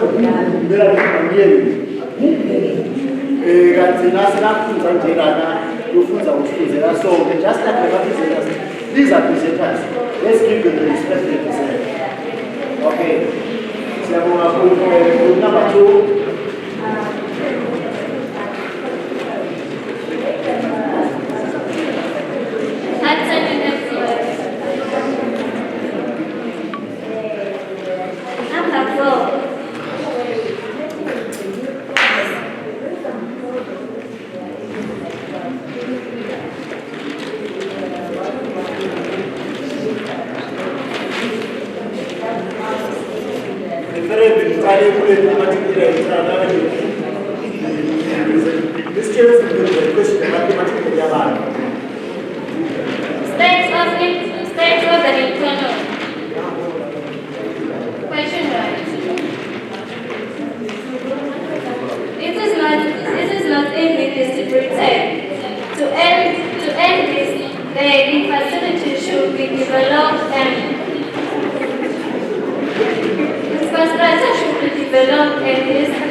Government should hire skilled teachers who facilitate a good learning environment. Question 4. We should start the interpret that should be viable enough to compel the government sponsor them with a good business plan. Number 5. You should be willing to work with the law in enforcement in ensuring funds are used accordingly. You should be involved in as business running to be able to monitor the anticipation of fees to their respective places.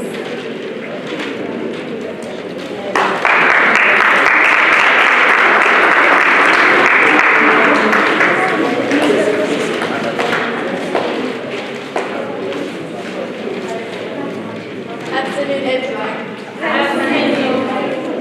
So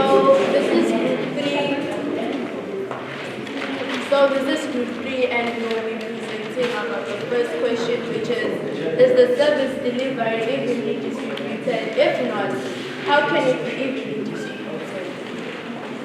So our answer was no. And we also described what is service delivery.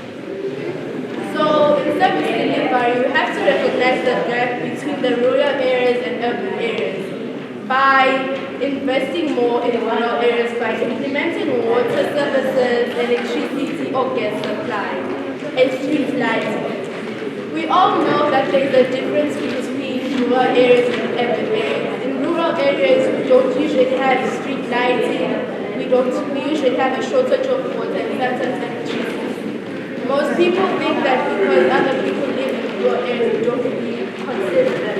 We usually consider those people who live in like urban areas. So we also suggested on how rural areas can how they can actually close up the gap between urban areas and rural areas. We can close up the gap by let's say for an example, by letting the youth by implementing on the youth's talents and skills. By doing that, for an example, if they are mostly youths today who usually like participating in TikTok dances, other people usually like doing like umgubo, like traditional dances, that can be a tourist attraction, bringing tourists and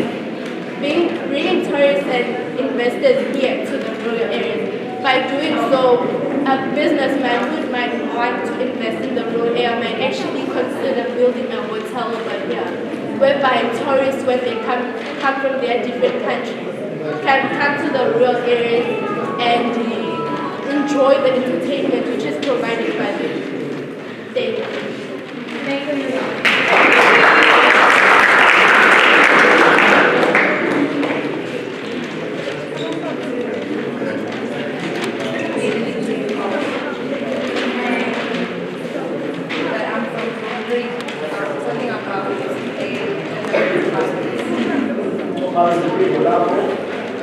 I will be talking about gender-based violence.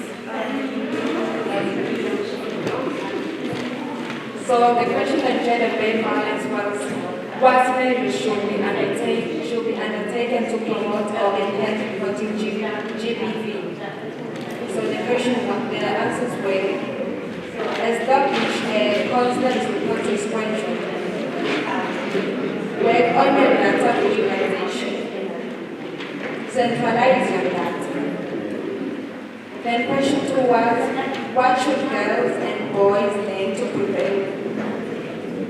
What should girls and boys, why should girls and boys learn to prevent GBV?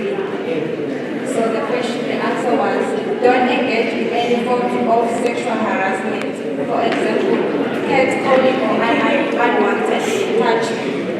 And how to speak up against friends and peers. Discover bullying in school. Educate yourself on the root cause of violence. Stop rape culture. Question 3. How can we promote reporting by concerned citizens? Reporting anonymous on phone calls. Able to report anonymous on social media platforms.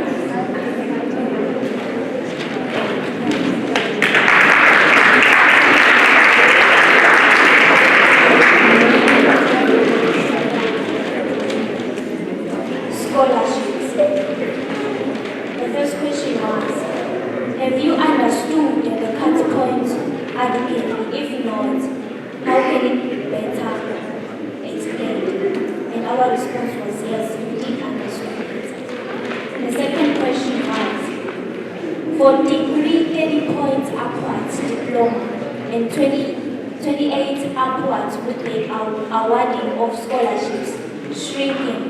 What is the future of the students? And the response was, the future of the youth is degraded since the allocation of scholarship is favoring the intelligent ones, thus leading to the less capable students being left out of the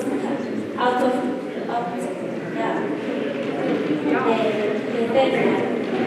How can we ensure that the priorities of the government match the interest of learners in the country? The first point, they should consider the performance of the students. The second one, there should be different universities and colleges according to the performance and capabilities of the learners. They should consider the high schools which the students attend. The fourth one, what should the government do to uptake in local universities so that excellence is rewarded? The response was, they should not consider the marks of the learners, but they should consider their capabilities. I thank you.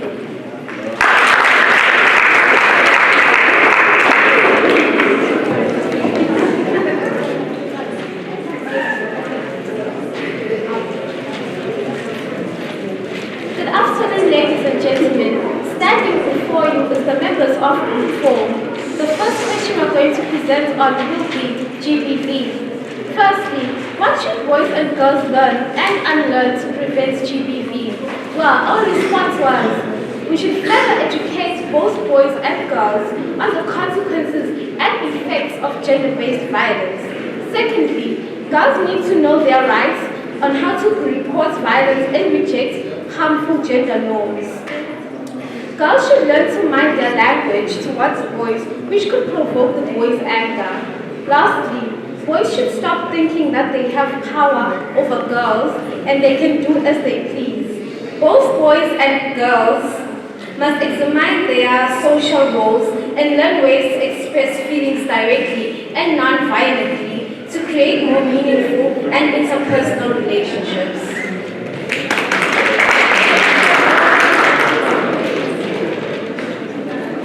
The other question was, what can be done to encourage people to report GBV? Government can offer monetary rewards to the reporter who reports abuse or that he or she witnesses. I thank you.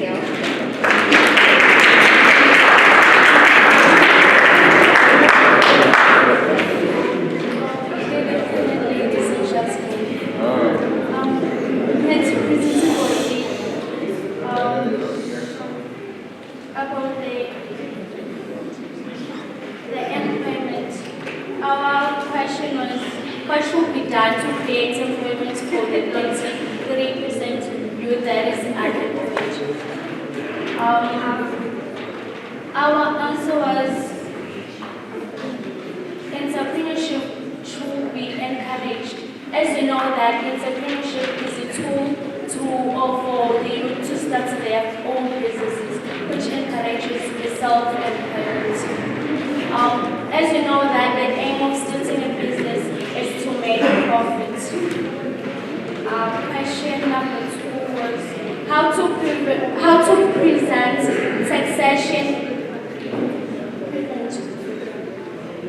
How to prevent taxation as a positive movement. Our answer was,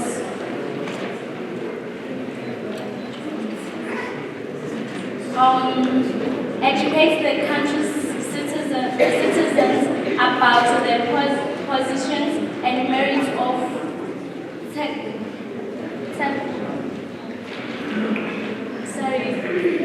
our answer was, educate the country's citizens about the positions and merits of taxation.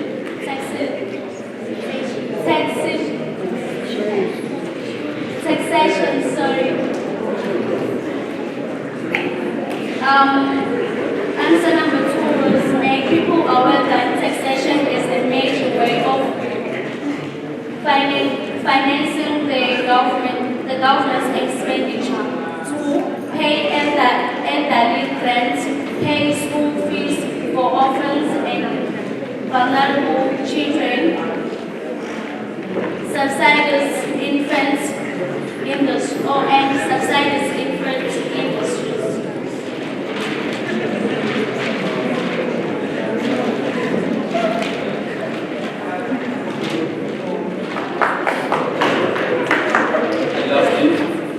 And lastly, but not least, is a question that says is service even distributed? If not, how can it be distributed? And our answer was no. There should be decentralization of services from urban to rural areas. And extension of offices should be brought closer to rural areas like home affairs and agricultural offices. It isn't just in our case.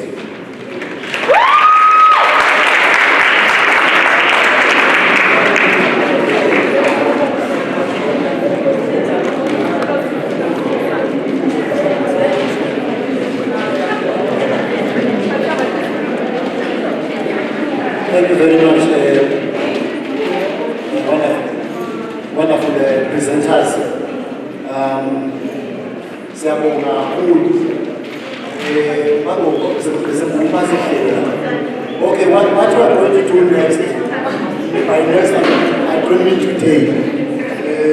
Next, I scale you. What we are going to do next is that we will combine the document and bring together the views and the responses that were expressed on these papers. And I offer you that I know the time was not on our side. We could have done more than we did, but we still did excellent. Some of the, as I was listening,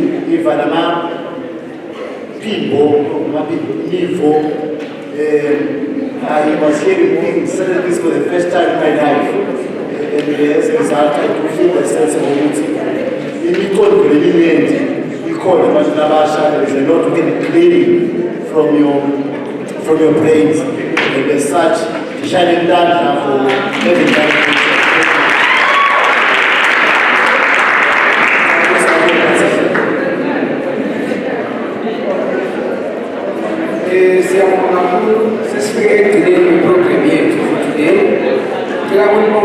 For the time, presenters, my partners, Labafan, Seven,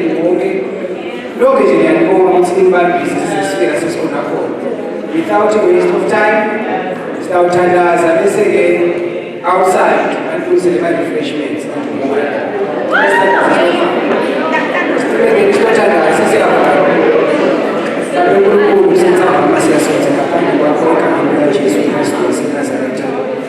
Umusa wako kusibilia na starana simayengo susubena sisatubeka ona deliberations sisenya ukuma ngulu reflect wanga sibonke lobekhulunywana ngabasile labafana baphambi kwakho sibafisela ihlahla ngulu reflect wele basaqhubeka nekukhula ngulu reflect amandla laba batawubhala for 5 kwenyaka kwangathi ungayikhalisa indlela yakho ngulu reflect amandla kusuke ngiyamuze kufike lapho nakosi baba awade scholarship ngulu namandla siyathandaza ngulu reflect wele Sitawuphuma nje wasifindlela hlukahlukene sithanda sinankulunkulu reflect le phepha endleleni egameni likaJesu Kristu waseNazaretha. Amen.